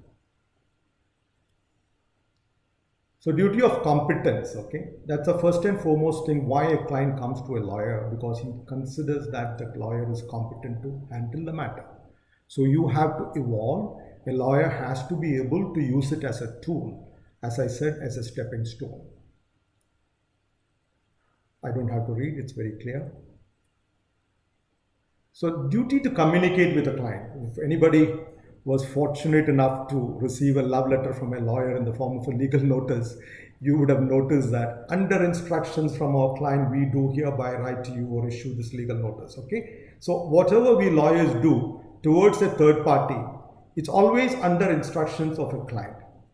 This is a privilege we lawyers have to act on behalf of somebody else, okay? We all learn from our mistakes. The businessmen learn from their mistakes and they pay a heavy price for that mistake. We lawyers, we learn from their mistakes and we get paid for that. And it is that knowledge which we are selling to other people and making more money out of it, okay? So anything we do, we are doing it on behalf of a client. So it's very important as part of our duties to the client, attorney-client privilege communications. Even if a client comes to me and tell me, I committed this murder, okay, can you defend me? It's up to me to decide then whether I want to defend him or not. There are any exceptional circumstances which calls for my assistance in order to protect his human rights, okay? It's up to me. But whether I take the case or not, a police officer or a prosecutor cannot come and ask me, Did this particular gentleman come and confess to you that he committed this crime? I can always say it's attorney-client privilege communication. I refuse to answer. So that's the relationship between the lawyer and the client. The principle governing this relationship is, in Latin, aberime fide. Aberime fide means utmost good faith. Can only be compared to a mother and a baby. A baby cannot suspect poison in mother's breast milk. Life will be miserable for both. So that's the sort of relationship that is required between the client and the lawyer. So I think that one sentence will define professional ethics of a lawyer, that the highest level that is required in terms of his relationship with his client. Maintaining confidentiality, already touched upon that. I don't want to go into details here. So duty to supervise, when a law firm is using artificial intelligence AI developed tools for rendering its services to the clients, there is a duty on the senior lawyers to supervise that work, just like the senior lawyers supervise the work of a junior lawyer. Okay? With his experience, a seasoned mind, he can see things beyond what others may see. A legal profession, especially when it comes to litigation or arbitration, it's like chess. If you know 2 moves, you know how to play the game. If you can foresee 10 moves, what your opponent can do, then you're a good player. Okay? So this is exactly about laws. You are able to predict human behavior when you gain certain experience in your profession, and you know what exactly, if you say A, what will be the response from other person, if you say B, what will be the response. Okay? So sometimes people tell us, especially senior lawyers had told us when I was young, it's more important to know what you should not say than what you should say. Like Voltaire once rightly said, you're all slaves of words spoken, and you are masters of all those words which you have not spoken. Okay, so that applies very well to the legal profession as well. If you don't say something, you may get an opportunity to say that afterwards, but if you say something, it's gone. It's like stone out of your hand. So I think I explained this briefly, the duty to uphold the law, ethics and morality. It comes from the duty to society and duty to court. And it's also embedded within the duty to client and duty to open counsel as well. And we have very strong code of conduct in every country, a professional code of conduct which governs our profession. We have bar councils, we have judicial bodies, and we have associations which govern the relationship between the lawyers and between the lawyers and the court and between the lawyers and the clients as well. Charge reasonable fees. What is reasonable? Okay, it's always subjective. So when you want to charge reasonable fees, you have to be efficient, right? I can charge by number of hours spent on an hourly rate basis. I can charge a lump sum fee. I can charge according to the merits of the case, the valuation of the case, the complexities involved. But the more you are equipped to handle a matter, and any AI-based tool which is facilitating that will reduce the number of hours, will reduce the effort, and naturally reduce the professional fees that has to be charged to the clients also. So this is one place where AI comes very handy for lawyers, and it helps the clients all the more. So that's what I wanted to say about legal profession and ethics in terms of AI. I hope I have concluded within the time allotted to me, which was 8 to 10 minutes, as I was informed. Ready to take questions now. Thank you very much. Thanks once again for this opportunity.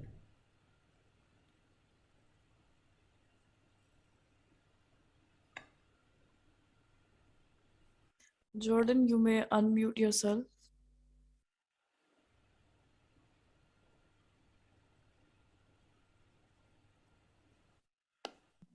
Thank you so much, Counsel. I just have one question. Would you agree that, yeah, I totally agree with you that AI cannot replace lawyers, but would you agree that it is going to significantly reduce the human labor requirement at a law office? For example, if you have 4 paralegals to research material for one case, why would you need them if you have AI that can do it much faster than the 4? You basically just need one who can operate the software. So how do we reconcile the reducing labor requirements with the view that AI cannot replace humans in the legal profession? Thank you. Thank you very much, Jordan. Wonderful question. Okay, it's a very relevant question. 80% of the jobs are going to be lost, according to Dr. Sai. So we are no exception to that. But I would say that we lawyers will have better things to do, right? See, the amount of time I used to spend reading books only to find a particular provision of law, and afterwards to be shocked by seeing that that particular position has become bad law, which is overruled by Supreme Court yesterday. Okay.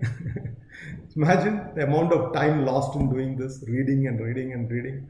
So now with click of button, you have the solution there. In my childhood, when there was no smartphones or computers, see, if I had a doubt, even the spelling of a word or meaning of an English word, if I have a dictionary at home, I'm lucky. And if I ask my father or mother and if they're able to clarify it, good enough. If not, wait for the next working day to go to the school, ask the teacher, what is the meaning of this word, okay? Are we in that situation now? But did it make anybody jobless? It created more job opportunities, right? When computers were invented, everybody was afraid that many people will lose jobs. No. See, when wheels were invented, many people would have thought that their job will be lost. So every invention comes with such threats. That's why such threats, when it comes in front of you, when it looks like a disruption, it's up to you to decide whether you want to treat it as a stumbling block and succumb, or treat it as a stepping stone and define your success there. So succumb or success depends on how you treat this object in front of you, stumbling block or stepping stone. All right. One more question, if I'll be allowed it. I just wanted to inquire that how would you advise, I should say, law students and young lawyers who are just getting into the field? Because you said you've been practicing since 1991. Yes. So how would you advise someone who is struggling to get into the field, or someone who stayed at law school, to position themselves in line with this new trend? I'm sure that 30 years starting from 1991 is more than your age, right, Jordan? Definitely, definitely. So now, if you're a law student, what you should do, think ahead. Just consider what legal profession is going to look like after 10 years. No precise or definite answer you will get, I'm sure, but at least you will have the advantage of thinking ahead. And be an expert in using all this technology. Be ahead of the rest of the lawyers. Always be ahead. That will give you the cutting edge. One simple advice, if I may give you. Thank you so much. We take one more question from Hemang, and then we can move on with Angel, we will take the questions as I'm typing on the chat box. We will take the questions from them. They can send me on the mail. I'll forward it to the respected speakers. And thank you so much, PV Shaheen sir. Your whole speech, the way you spoke in the embassy when we met, and the way you are interacting with the students, it's so very pleasing and generous of you. So thank you so much for being here, and I'll send you the queries. I am sure there are so many law students over here, and they are trying to get their queries answered from you. So I'll get the questions, I'll mail it to you. You may send the detailed answers, and then I can forward it to them. Happy to help. Thank you very much, Madam Natasha, for giving me. Thank you so much. Thank you. Namaste, sir. Thank you. Thank you, sir. So now coming back to Dr. Jayashree Thodkar, who is the first Indian female bariatric surgeon to perform live demonstration at national and international platforms, and who has qualified for the Limca Book of Records and published as a record holder in Limca Book of Records 2006. The video accepted at Sage's Video Library at Florida, USA, on thoracoscopic thymectomy for myasthenia gravis, a new approach in April 2005, Sage's Pearls. She is the first Indian to present a video on the revision bariatric surgery at IFSO World Congress in 2006. She will be speaking about the inclusion of AI in the health sector, challenges faced, and advancements in the sector with the help of AI. Welcome, ma'am. This floor is yours.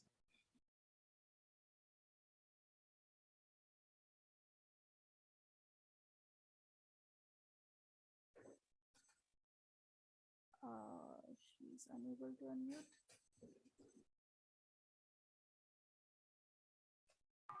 Yeah. So am I audible now? Yes, ma'am. Okay. Thank you so much for giving this opportunity to talk about something which is really going to be the future of each and every faculty, each and every condition, you can say. Now I'm going to talk about something which is the AI in medical practice, the scope, the kind of challenges and the ethical troubles which we are able to face here, or which we can foresee and we should try to actually overcome. Now I am just trying to put my, I'm just trying to share my PPT.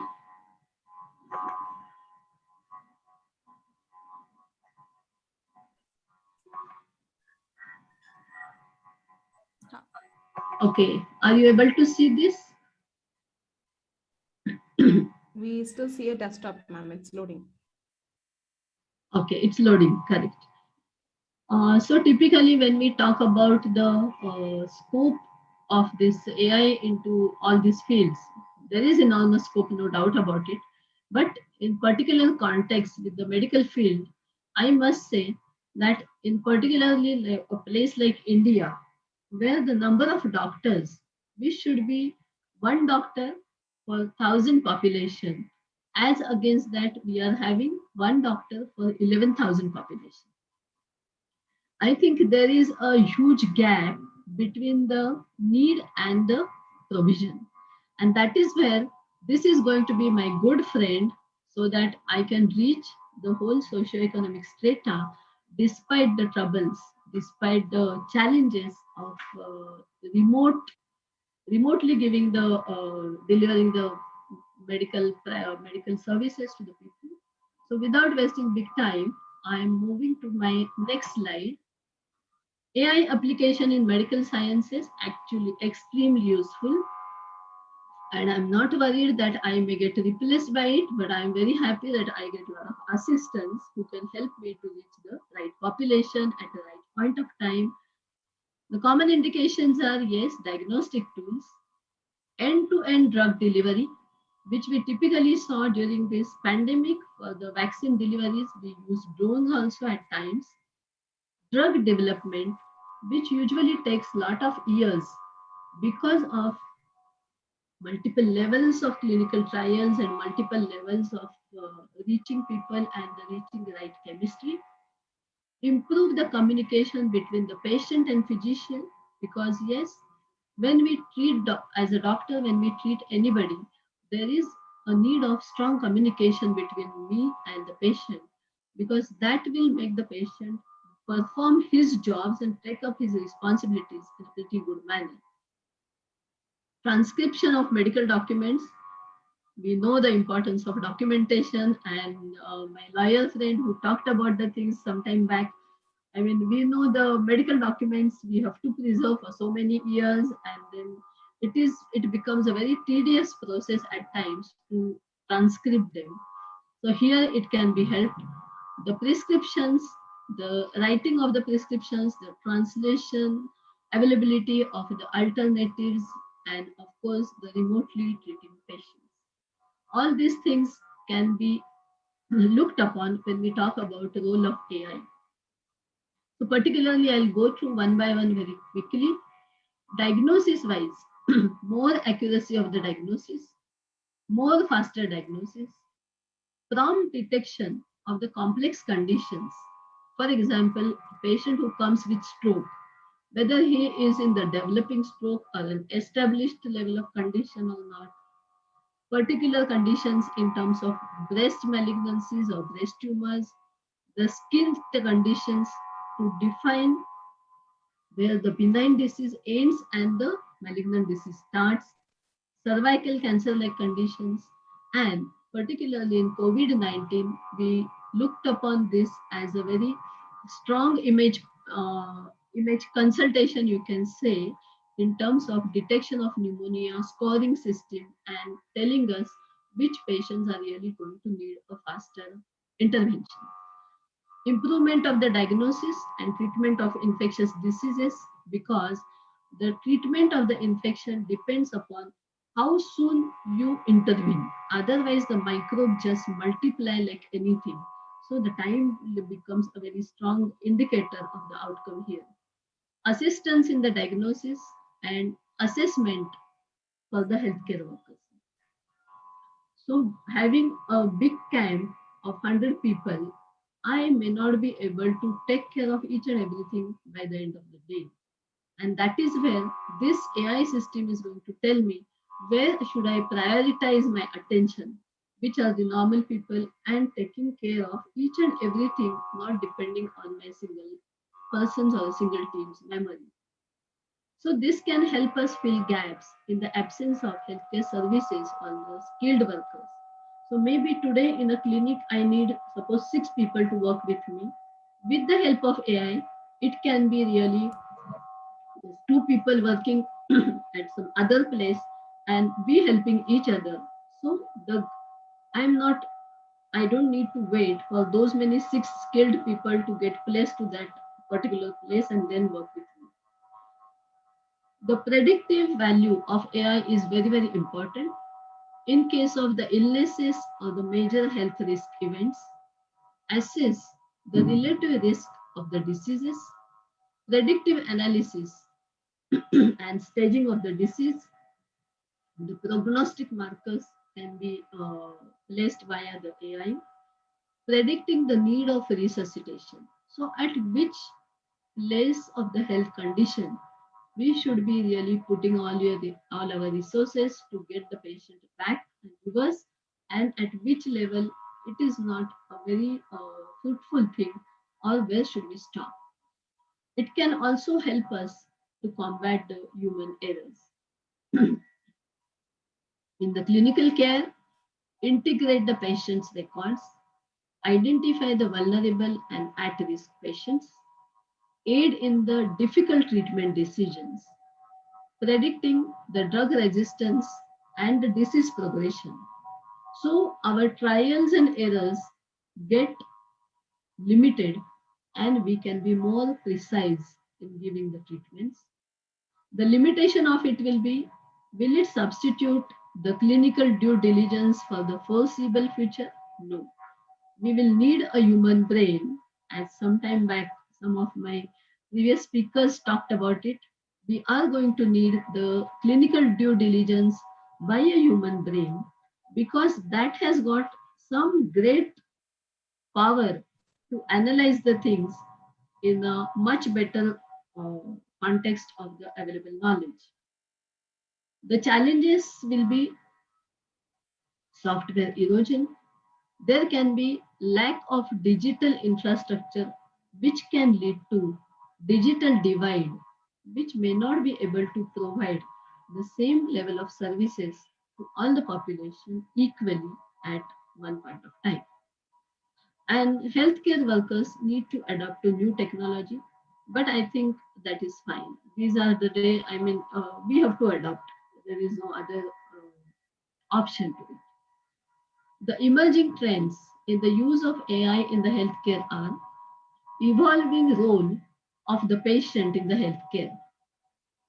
So AI can eventually change how patients can self-manage their own medical conditions, especially the chronic and the long-term ones, where the patient can take significant responsibility of their own care, of taking medications, making diet modifications, monitoring physical activity, monitoring the parameters like the pulse, blood pressure, temperature, etc. The wound care, AI can also assist through the conversation agents like the chatbots or the health monitoring and risk predictions tools. So typically, an educated, skilled, or maybe a specially equipped patient should be able to help himself in a great way using the AI. Digital self-management applications come in 2 types. Grossly, one is the clinical type, which needs a greater regulatory scrutiny, because there you cannot do the wrong diagnosis and you cannot overtreat or undertreat anybody. And the second, which is more comfortable for usage in the previous initial stages, will be wellness types with lesser regulatory scrutiny. And there obviously will be some gray zones. And one of the challenges for this is some patients may find it stressful in the beginning and may not be comfortable with it. Of course, we will have to provide the continuous traditional care for these patients. The other part in this will be shift from hospital to home-based care, like telemedicine, remote monitoring system. So not all the chronic condition patients will be staying in the hospital, but they can be home-based and the care can be provided via telemedicine. Use of chatbots again can happen here. And the health outside clinical settings will be a new concept, because we will need to develop just-in-time adaptive interventions with a strong sensing system for providing this kind of health outside the clinical settings. Notification to the patient and the healthcare provider will be the main job of the sensor, and it has to go ahead with a continuous monitoring system. Concern will be the amount of data collected, how it will be getting used, and burden that can be shifted to the patients. So typically today, when the patients are admitted, there are caregivers which help them. Here, the patient will have to have that kind of taking the responsibility or the burden of the own monitoring. But again, when we have got a center with suppose 100 patients of stroke, this can really be a very, very useful tool to deal with the patients for just-in-time adaptive interventions. Use of AI to provide the clinical care outside the formal health system. It can be adapted, it can be used by the non-health system identity. Can generate some questions and queries for sure, some concerns will be generated, but that will be some learning curve when we start implementing those things outside the formal health system. Near continuous or the self-monitoring is expected, which can be with various technologies. They may it be wearable technology, which can be packed in the body like implants.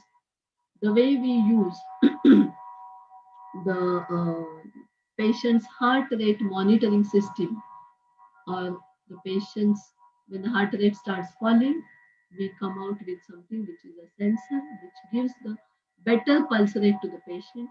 So these are cardiac wearable packed implants which can be used, which are already in use for the patients. That is called a pacemaker with self-intelligence. It is set on a certain pulse rate.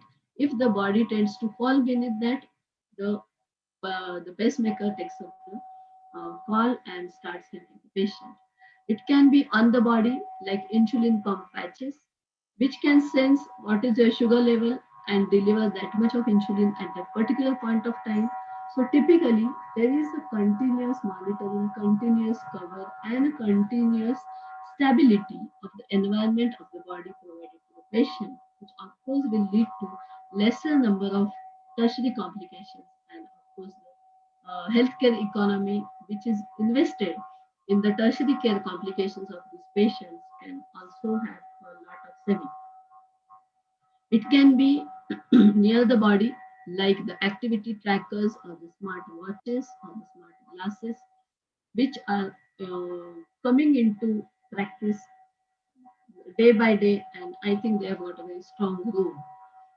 The concern will be, of course, there is a continuous near constant surveillance or the biosurveillance of an individual, the collection of excess data, and ethical and legal concerns coming out of this continuous surveillance system on one's individual's freedom.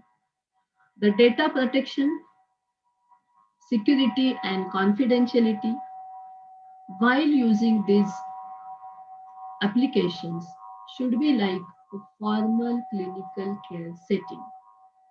So those kind of confidentialities, if so data will be saved, but the confidentiality of the individual will be maintained. This is something which will need to be followed in a very particular manner. Use of AI can be for the resource allocation and prioritization because of the scarcity of the resources, not only in our country but across the globe. Prognostics scoring system for the critical care units. So it used to be a critical care unit or intensive care unit for many years. Now we have got high dependency unit. Then there are some monitoring units.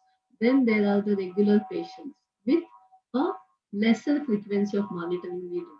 So I think if this scoring system can be very wisely used with the help of AI, typically with the prognostic element added to it, then it can save a lot in terms of wastage of the healthcare resources and divert it into the needed area. There are sequential organ failure assessment tools like SOFA, which can be used for analysis of severity of illness and predicting the mortality. So again, we should be able to understand which areas we should focus our resource allocation. The machine learning algorithms could be trained to assist in the decision to ration the supplies, when to discontinue the interventions.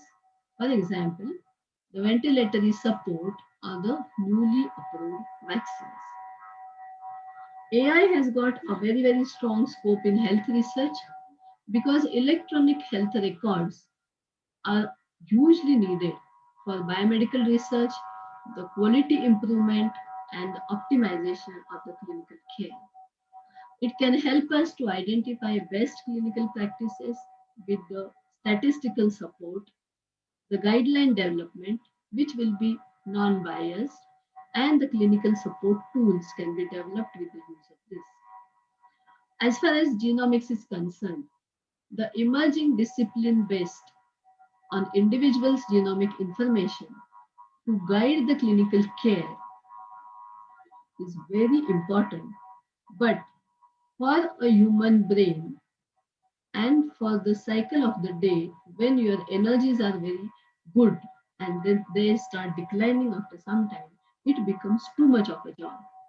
So this is going to be a very good tool to guide the clinical care and design the personalized approaches for diagnosis and treatment based on the particular genetic makeup of an individual, the environmental thing, and the epigenetics, means the various behavioral patterns which are going to be different for everybody. So we will be having actually a very precise kind of or personalized kind of diagnosis, treatments, and clinical care provided to an individual. It will also help us improve the human understanding of the diseases because I'll just share you what one thing, one of the clinical trials outcomes. People who underwent a clinical trial for a certain XYZ drug, when the collection of the data was seen, many of them had complained of dog bites.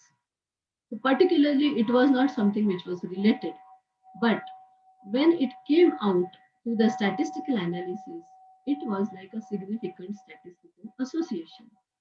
That is where, when the things were thoroughly researched and digged out, it was found that it was the kind of secretion the skin is secreting after the consumption of the medicine is attracting the dogs, and that is where the dog bites became very rampant for these patients.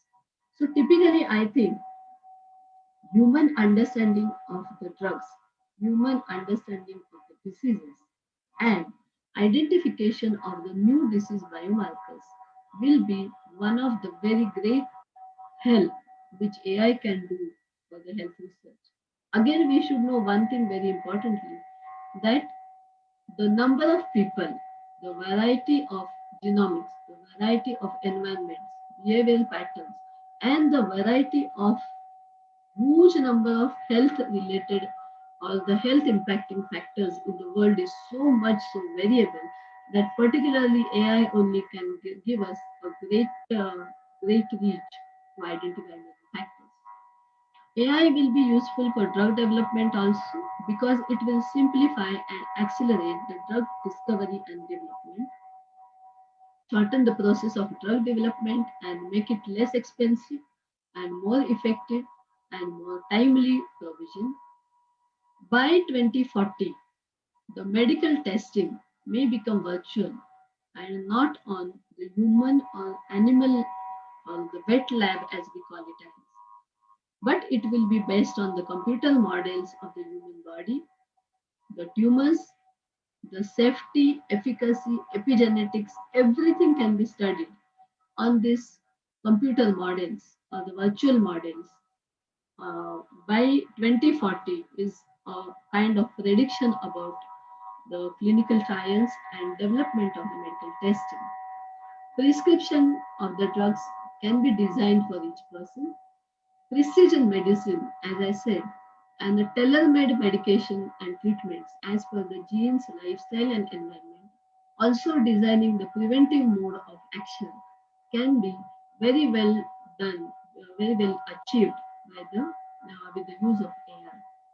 Ethical concern will be yes about the ownership and the control of AI technology. AI in the health system management and planning also has got a big scope. It can help us at the complex logistics tasks. For example, optimization of the medical supply chains, repetitive tasks, complex decision making, repetitive monitoring or examination of the patient, identify or eliminate the frauds or the waste, scheduling patient appointments, assisting for staffing requirements. These will be very important tools as far as the healthcare management is concerned. Allocation of the certain healthcare resources by geographical locations according to the healthcare challenges as on the current situation will be also very needed. Concern will be, yes, bias in the data can hamper the outcome. And human brain, as somebody said sometime back, will be the master of this. And that intention of that human brain will really play a big role as far as the ethical implementation of AI in the healthcare system is concerned. In the public health and public health surveillance, for identification of the outbreaks and support the surveillance, so the health promotion or the healthy activity promotion, like identifying the target population, locations with the high risk behavior, micro targeting and micro planning. Concern will be commercial and political advertising, undermines the population's equal access to information, can facilitate exclusion or discrimination if not used with the proper intent. In the disease prevention, it will help us to address the risk related to environmental or occupational health. For example, the tool to identify the bacterial contamination of water treatment plants can be of great use to save the complete community's health. Simplify the detection and lower the cost will be the job of AI. The sensors for air pollution and concern in this public health application of AI is equitability and the infrastructure cost. But what we understand is if we keep the intent good, then particularly we should be able to overcome this digital divide or the equitability of the provision to the all socioeconomic classes. Infrastructure cost, if we say, then typically it will be maybe looking high on day one, but when it is going to have a strong preventive action against multiple diseases and saving our healthcare costs and the disease propensity of the community towards those particular diseases, it will prove to be a very, very cost-effective thing. Surveillance will be again about prediction-based and the emergency preparedness, like collecting evidence with digital traces and create mathematical models to make decisions, create the algorithms. Privacy protection will be of a will be very important. Data accuracy, so feeding of the data should be very, very accurate. Real time should be very important, the current situation. And the outbreak response will have different aspects. I'll just give you an example of WHO used EP-Brain, an application or the platform globally during the COVID-19 epidemic to allow the experts to analyze large data sets for the emergency preparedness and the response. Real-time data is was of great help to prevent a transmission as much as possible.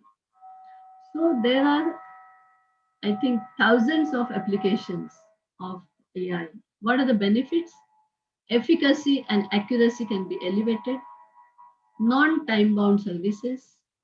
In certain roles, humans can be completely replaced, but there are a number of places where humans are needed, so we can always put them into the better position where the need is more high. It faster and more accurate diagnosis, prompt detection of the complex conditions, diagnosis and treatment of the infectious diseases as well as the non-communicable diseases or the non-infection diseases, assistance in the diagnosis and assessment of the community, particularly in the non-communicable diseases, which is a huge burden on the globe as of today. It is extracting almost 60% burden on the healthcare economy across the globe. So non-communicable diseases, which are known as silent killer diseases like diabetes, hypertension, and it is the list of more than 110 diseases. But here, the assistance in the diagnosis, assessment, and tracking the patient, this can be the AI's great contribution to one's health economy and health policy both. It can always fill up the gaps in the absence of healthcare services and the skilled workers. AI to perceive and process the information, match the patient's symptoms to appropriate doctor.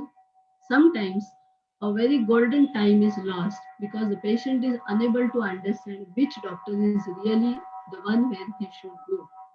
This can be saved in a great way by providing them assistance with the AI. Patient diagnosis, of course, patient's prognosis, get the complete health history in one click. So there is nothing like huge amount of preserving the records. The drug delivery, even to the remote places, BOT assistant for the translation. In a country like us, when we doctors write the prescription in English, but there has to be somebody who will explain to them. And this is, I think, a very good thing which AI can do as an assistance to the doctors and patients. Transcribe the notes and organize the image and files. Steps to develop the AI model in medical practice in particular, selection of the problem.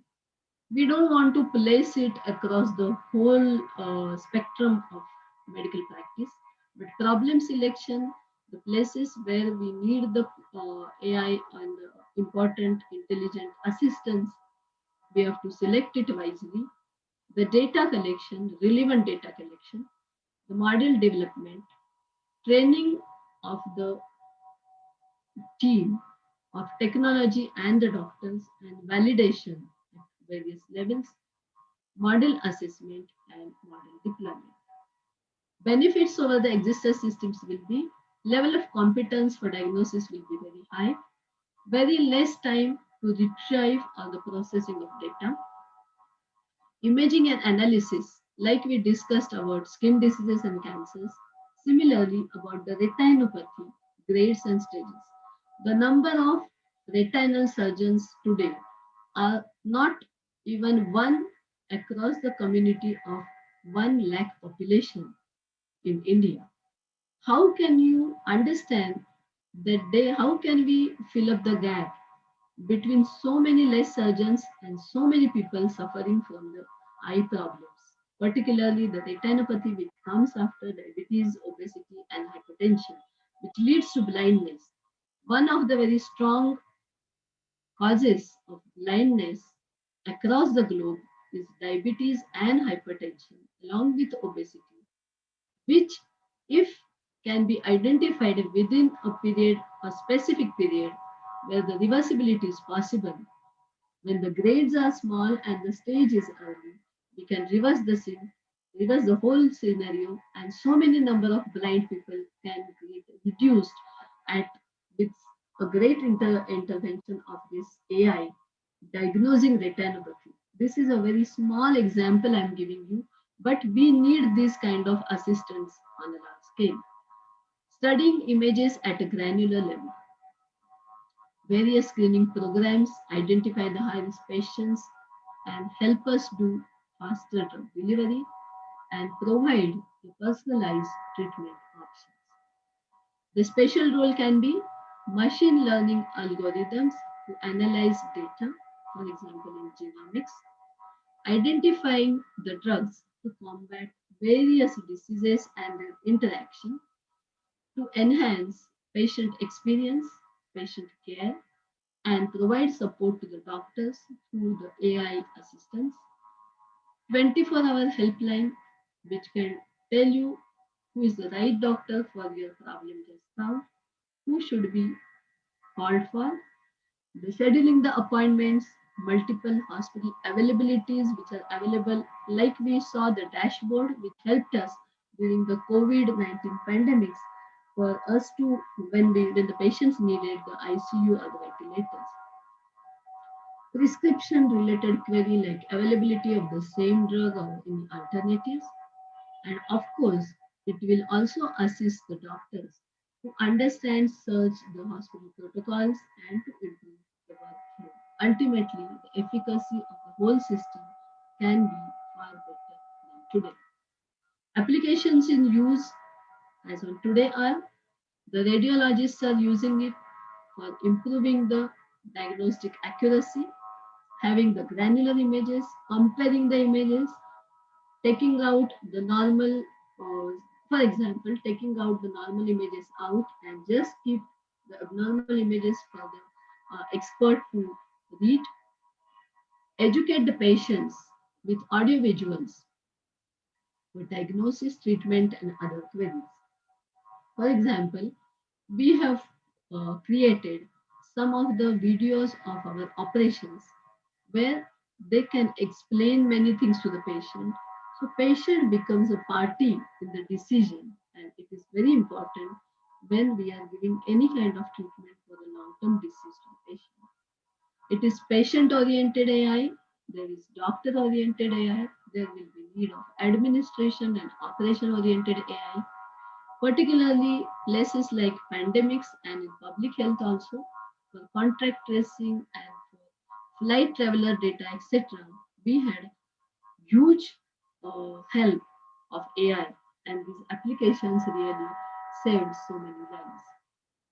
The myths about AI are clinicians will be replaced by AI, but as I said, the clinical due diligence, the incompleteness of the clinical science, because we learn so many things on every day. And we understand that when science says that something is now outdated, it was not lying to you some time back. It is now more wise, more intelligent, more informed, more with data, so that it is coming up with the new wisdom in that particular area. So clinicians cannot get replaced by AI. That should not be a worry at all. Programming of the knowledge, programming the the knowledge about the programming will be a must for the doctor. No, When I want to ride bicycle, I may not know how it is created, but I should be able to do it safe. So I think it will be one of the great tools to help doctors and patients, public and government equally to achieve a better level of health. What are the limitations and challenges? One, after problem selection and development of the solution strategy, the first challenge will be to make the data available in large quantity and high quality. Patient privacy and data breaches by many corporations leads to limited model training and full potential of the model not to be explored. The other side of this will be if this application development is supported by, suppose, this is just an example, suppose it is supported by some pharma agency, and if they are able to have a biased collection of data, only talking about a certain outcome and only talking about a certain target audience, then it will not be really a good idea. So there should be no influence from the financing committees when we are developing these kind of solution strategies for the patients. So this really will lead to a high quality of ethical background and a high quality of ethical intent uh, of the human brains which are going to work on this data collection, from data collection to data analysis and development of solution strategies. Creating the BASC models. What are they? Like the biased data. This is a very big challenge. Data must be a true representation of the population for which its use is intended. Data pre-processing should not result in the biased pool of data, as I explained in the some time back. The model selection should not be biased, else we will fail to capture the traits present in the data set. And presenting the biased models, these are the challenges. Fragmented data, recalibration will be needed for different organizations, no doubt about it. But the fragmentation of the data will also need to be very ethically best. Data should be acting like black boxes. Why the example? Because it should be more accessible and interpretable across the globe. So these are going to be the expectations of the medical fraternity from the AI development. And of course, the limitations and challenges we discussed about it. What are the ethical and governance issues of AI for the health? In the data, in the AI, in the practice. About the data, governance has to be very strong. The confidentiality has to be maintained. Mitigation of bias, yes, very important. Transparency, relevance, and privacy.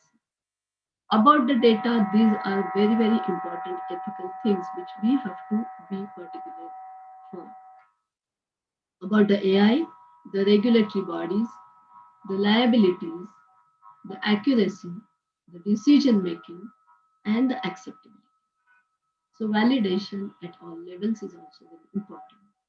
In the practice, application of AI to the medical practice, what are the practical concerns ethically to be addressed? Cost, availability, equity, communication, and choices. So these were the concerns or maybe the expectations. These are the expectations of the medical fraternity from the AI industry. In conclusion, there is bright and promising future for the association of AI and medical practice, like smart watches or the insulin pumps, or maybe the pacemakers, as we say. Mentally, patients will be more comfortable to talk to virtual humans than real doctors in case of many problems.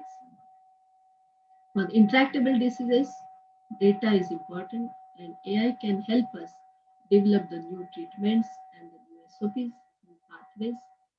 AI should be included as a part of medical curriculum. Healthcare industry needs to digitize medical records. It needs to come together to agree on the standardization of the data infrastructure, create an ironclad system to protect privacy and identify the confidentiality. Thank you very much.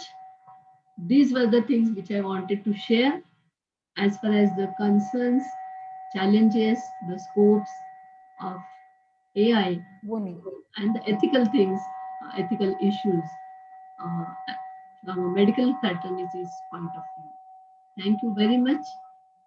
I'll be happy to answer any questions. Thank you so much, ma'am. Thank you so much for addressing the gathering.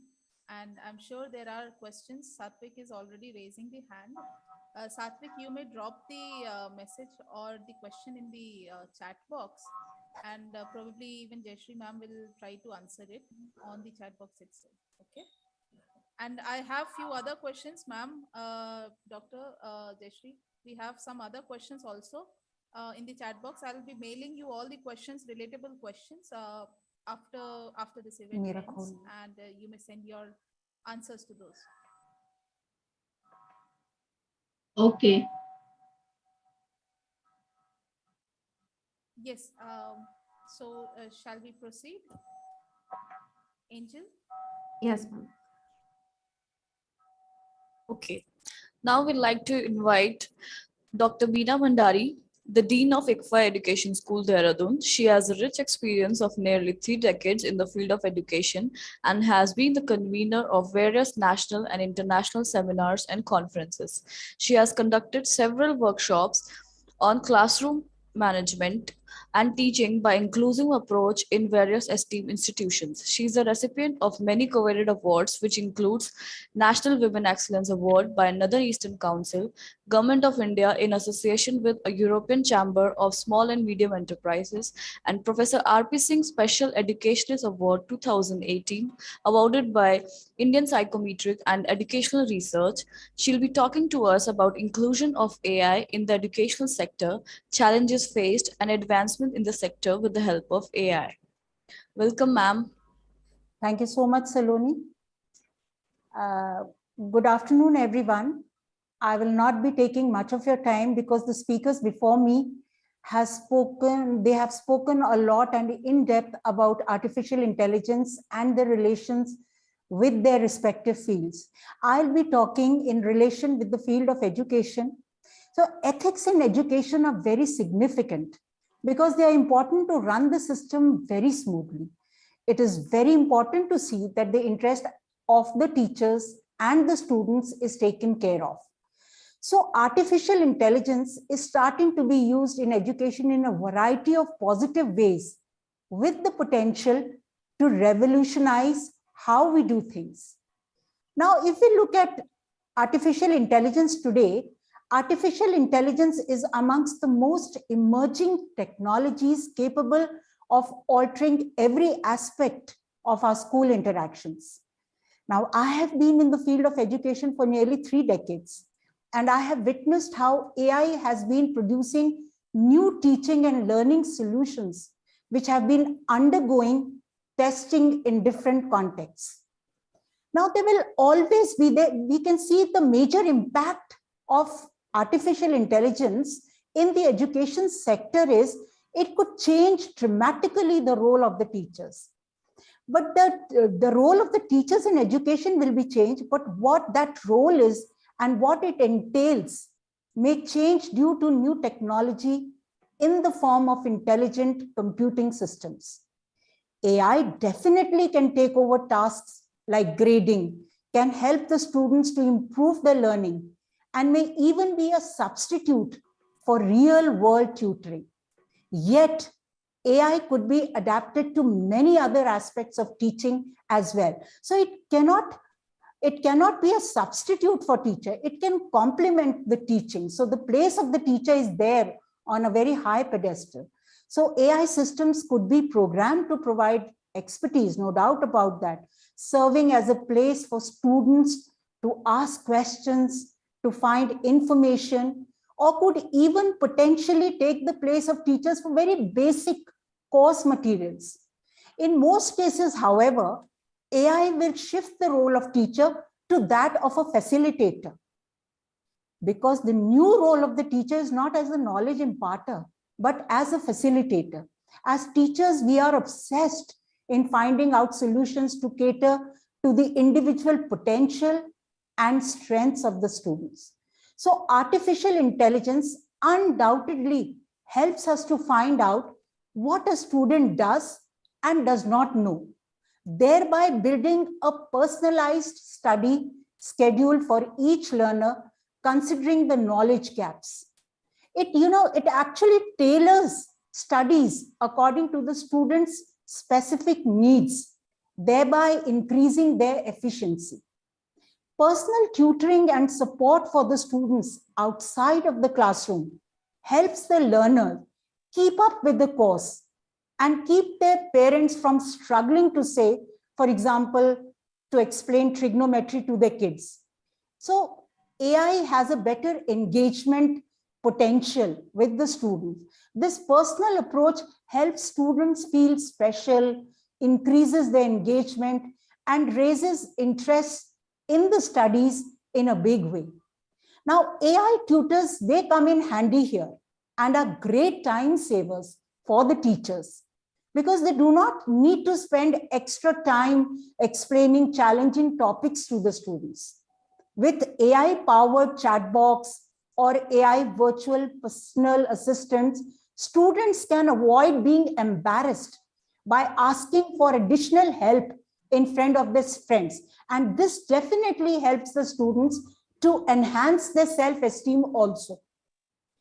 Artificial intelligence can also generate digital learning interfaces with customization options, digital textbooks, study guides, bite-sized lessons, and much more. It helps to update the content of the lessons, keep the information up to date, and customize it for different learning curves. Now, it can point out places where courses need to improve. Now, teachers may not be always, they may not be always themselves aware of the gaps in their lectures. Where are their shortcomings? Where are their weaknesses? And educational material can leave the student confused about certain concepts. Artificial intelligence here comes into play. It offers a way to solve the problem. Coursera, a massive open online course provider, is already putting this into practice. When a large number of students are found to submit the wrong answer to a homework assignment, the system alerts the teacher, and it gives future students a customized message that offers hints to correct answer. So it makes the load, or it takes off the load from the teacher and makes the work so much easier. So the student gets additional support from these AI tutors. While there are obviously things that human tutors can offer that machines cannot, at least not yet, the future could see more students being tutored by tutors that only exist in zeros and ones. Some tutoring programs based on artificial intelligence already exist, and they can help the student through very basic mathematics, improving their writing, and also other subjects. Now, these programs can teach students the fundamentals, but so far, they aren't ideal for helping the students learn higher order thinking and creativity, which is actually the thrust area, at least in India, for the NEP. Something that real world teachers are still required to facilitate. Here is the importance of the teacher, because it is only the teacher who can actually have that higher order thinking enhanced in the students. Another important and relevant area that AI-driven programs can give students and educators is to give them their feedback. AI can not only help teachers and students to craft their courses, that are customized and personalized to the needs of the students, but it can also provide feedback to both about the success of the course as a whole. So some schools, especially those with offline offerings, they are using AI systems to monitor students' progress and to alert the professors where there might be an issue with the student performance. Now, AI is also altering how we find and interact with the information. We rarely even notice the AI systems that affect the information we see and find on a daily basis. Google adapt results to users based on location. Amazon makes recommendations based on previous purchases. Siri adapts to your needs and commands. And nearly all web ads are geared towards your interests and shopping preferences. Then another important factor where I feel that AI has made great inroads is it can make trial and error learning less intimidating. We look from the point of view of the self-esteem of the students. Trial and error is a critical part of learning because for many students, the idea of failing or even not knowing the answer is actually paralyzing them. Some simply don't like being put on the spot in front of their peers or authority figures like a teacher. An intelligent computer system designed to help the students to learn is a much less daunting way to deal with trial and error. Artificial intelligence could offer the students a way to experiment and learn in a relatively judgment-free environment, which gives them so much more freedom, especially when AI tutors can offer solutions for improvement. In fact, AI is the perfect format for supporting this kind of student-centered learning. Then the smart data gathering powered by intelligent computer system is already making changes to how colleges interact with prospective and current students, from recruiting to helping students choose the best courses. Intelligent computer systems are helping make every part of the goal experience more closely tailored to the needs and the goals of the students. AI is very helpful in changing where students learn, who teaches them, and how they acquire the basic skills. While major changes may still be a few decades in the future, the reality is that artificial intelligence has the potential to radically change just about everything we take for granted about education. Using AI systems, software to support, to help the students learn from anywhere in the world, anytime, give them more flexibility with these kinds of programs, taking the place of certain types of classroom interaction. AI may just replace teachers in some instances. It can be for the better or for the worse. Educational programs powered by AI are already helping the students to learn these skills. But as these programs grow and as develops, learn more, they will be likely to offer students a much wider range of service. Nowadays, the job of the teachers is very, very demanding. They are expected to be multitaskers. So it helps them there too, where the administrative tasks, the simplification, the simplification of the administrative tasks, actually, the grading, the assessing, then replying to the students, which is otherwise a very time-consuming process. It can be optimized by the teacher using AI. Another tedious and cumbersome activity for teachers is preparing the report card of the students. The use of AI in education can help automate the grading and assessment of activities like multiple choice questions, fill in the blanks. The adoption of innovative AI technology will definitely open up new ways of interacting for students with learning disability. Now, this is a very sensitive, but a very, very important area. AI grants access to education for students with special needs, for students who are deaf, hard of hearing, visually impaired. People with artificial intelligence tools can be successfully trained to help any group of students with special needs. With AI helpers based online, students have a lot of flexibility. They always have access to learning. They are free to plan their day without being linked to a specific place. They can study on the go at any place and time they want. They can build their schedule based on the most productive hours. So God willing, by the trends that we can see now, we can anticipate the result in the field of education could look a whole lot different from a few decades from now. Thank you so much.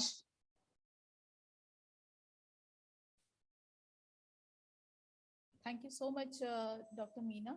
And again, we have questions for you also. There are raising hands going on. Yes, Satvik, you may again send me the list of questions that you have. Others too, those who are willing to ask questions to the speakers. And those questions will be sent timely to the speakers, and it will be mailed to them, and they can reply on that question briefly, so that they can give you proper satisfying answers, and it will be delivered to you, if that is fine. Okay. So today's day has been little long, and I see there are presenters who are eagerly waiting for their turn. Now, there is this slight change, which I think you all will be happy to hear.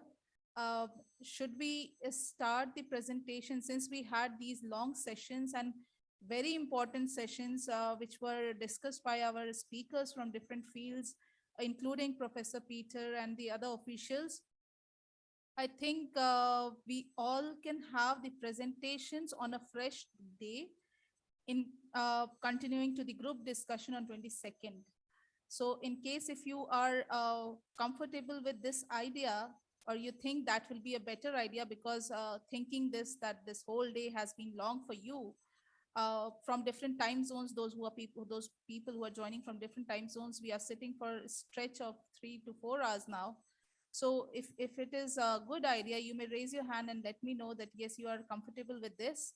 All the presenters especially, because you will have a fresh day, and on that particular day you can have all your presentations with fresh ideas what you got from the speakers today.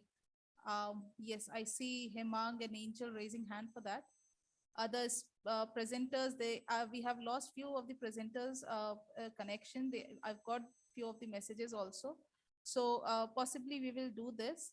Yes, Akiso is also raising hand. So this is what we will do. On 22nd, we meet again, and the presenters will be presenting their presentations for 5 minutes. Try to stick to the 5 minutes limit. And then we will proceed for the group discussion, which will be of 10 minutes, 10 to 12 minutes hardly. And then we will recognize the presenters, and whatever recognitions and certificates will be awarded, it will be declared. And then we will have one AI program, which is planned for you. It is based on the virtual reality and AI. And after that, we will proceed for the closing ceremony of this summit. Okay. So yes, Angel and Saloni, over to you. Thank you, ma'am. So we hope that you all enjoyed today's event, and hope to see you guys on the 22nd. Wishing you guys all the best for your presentations. Saloni, over to you. And we'd like to thank our speakers and our chief guests for their valuable time that they spoke to our presenters and to us. So hopefully we'll meet a day after tomorrow, that is 22. Same time, the link and the time of the summit will remain same. So please join day after, that is on 22nd, for the presentations and the group discussion.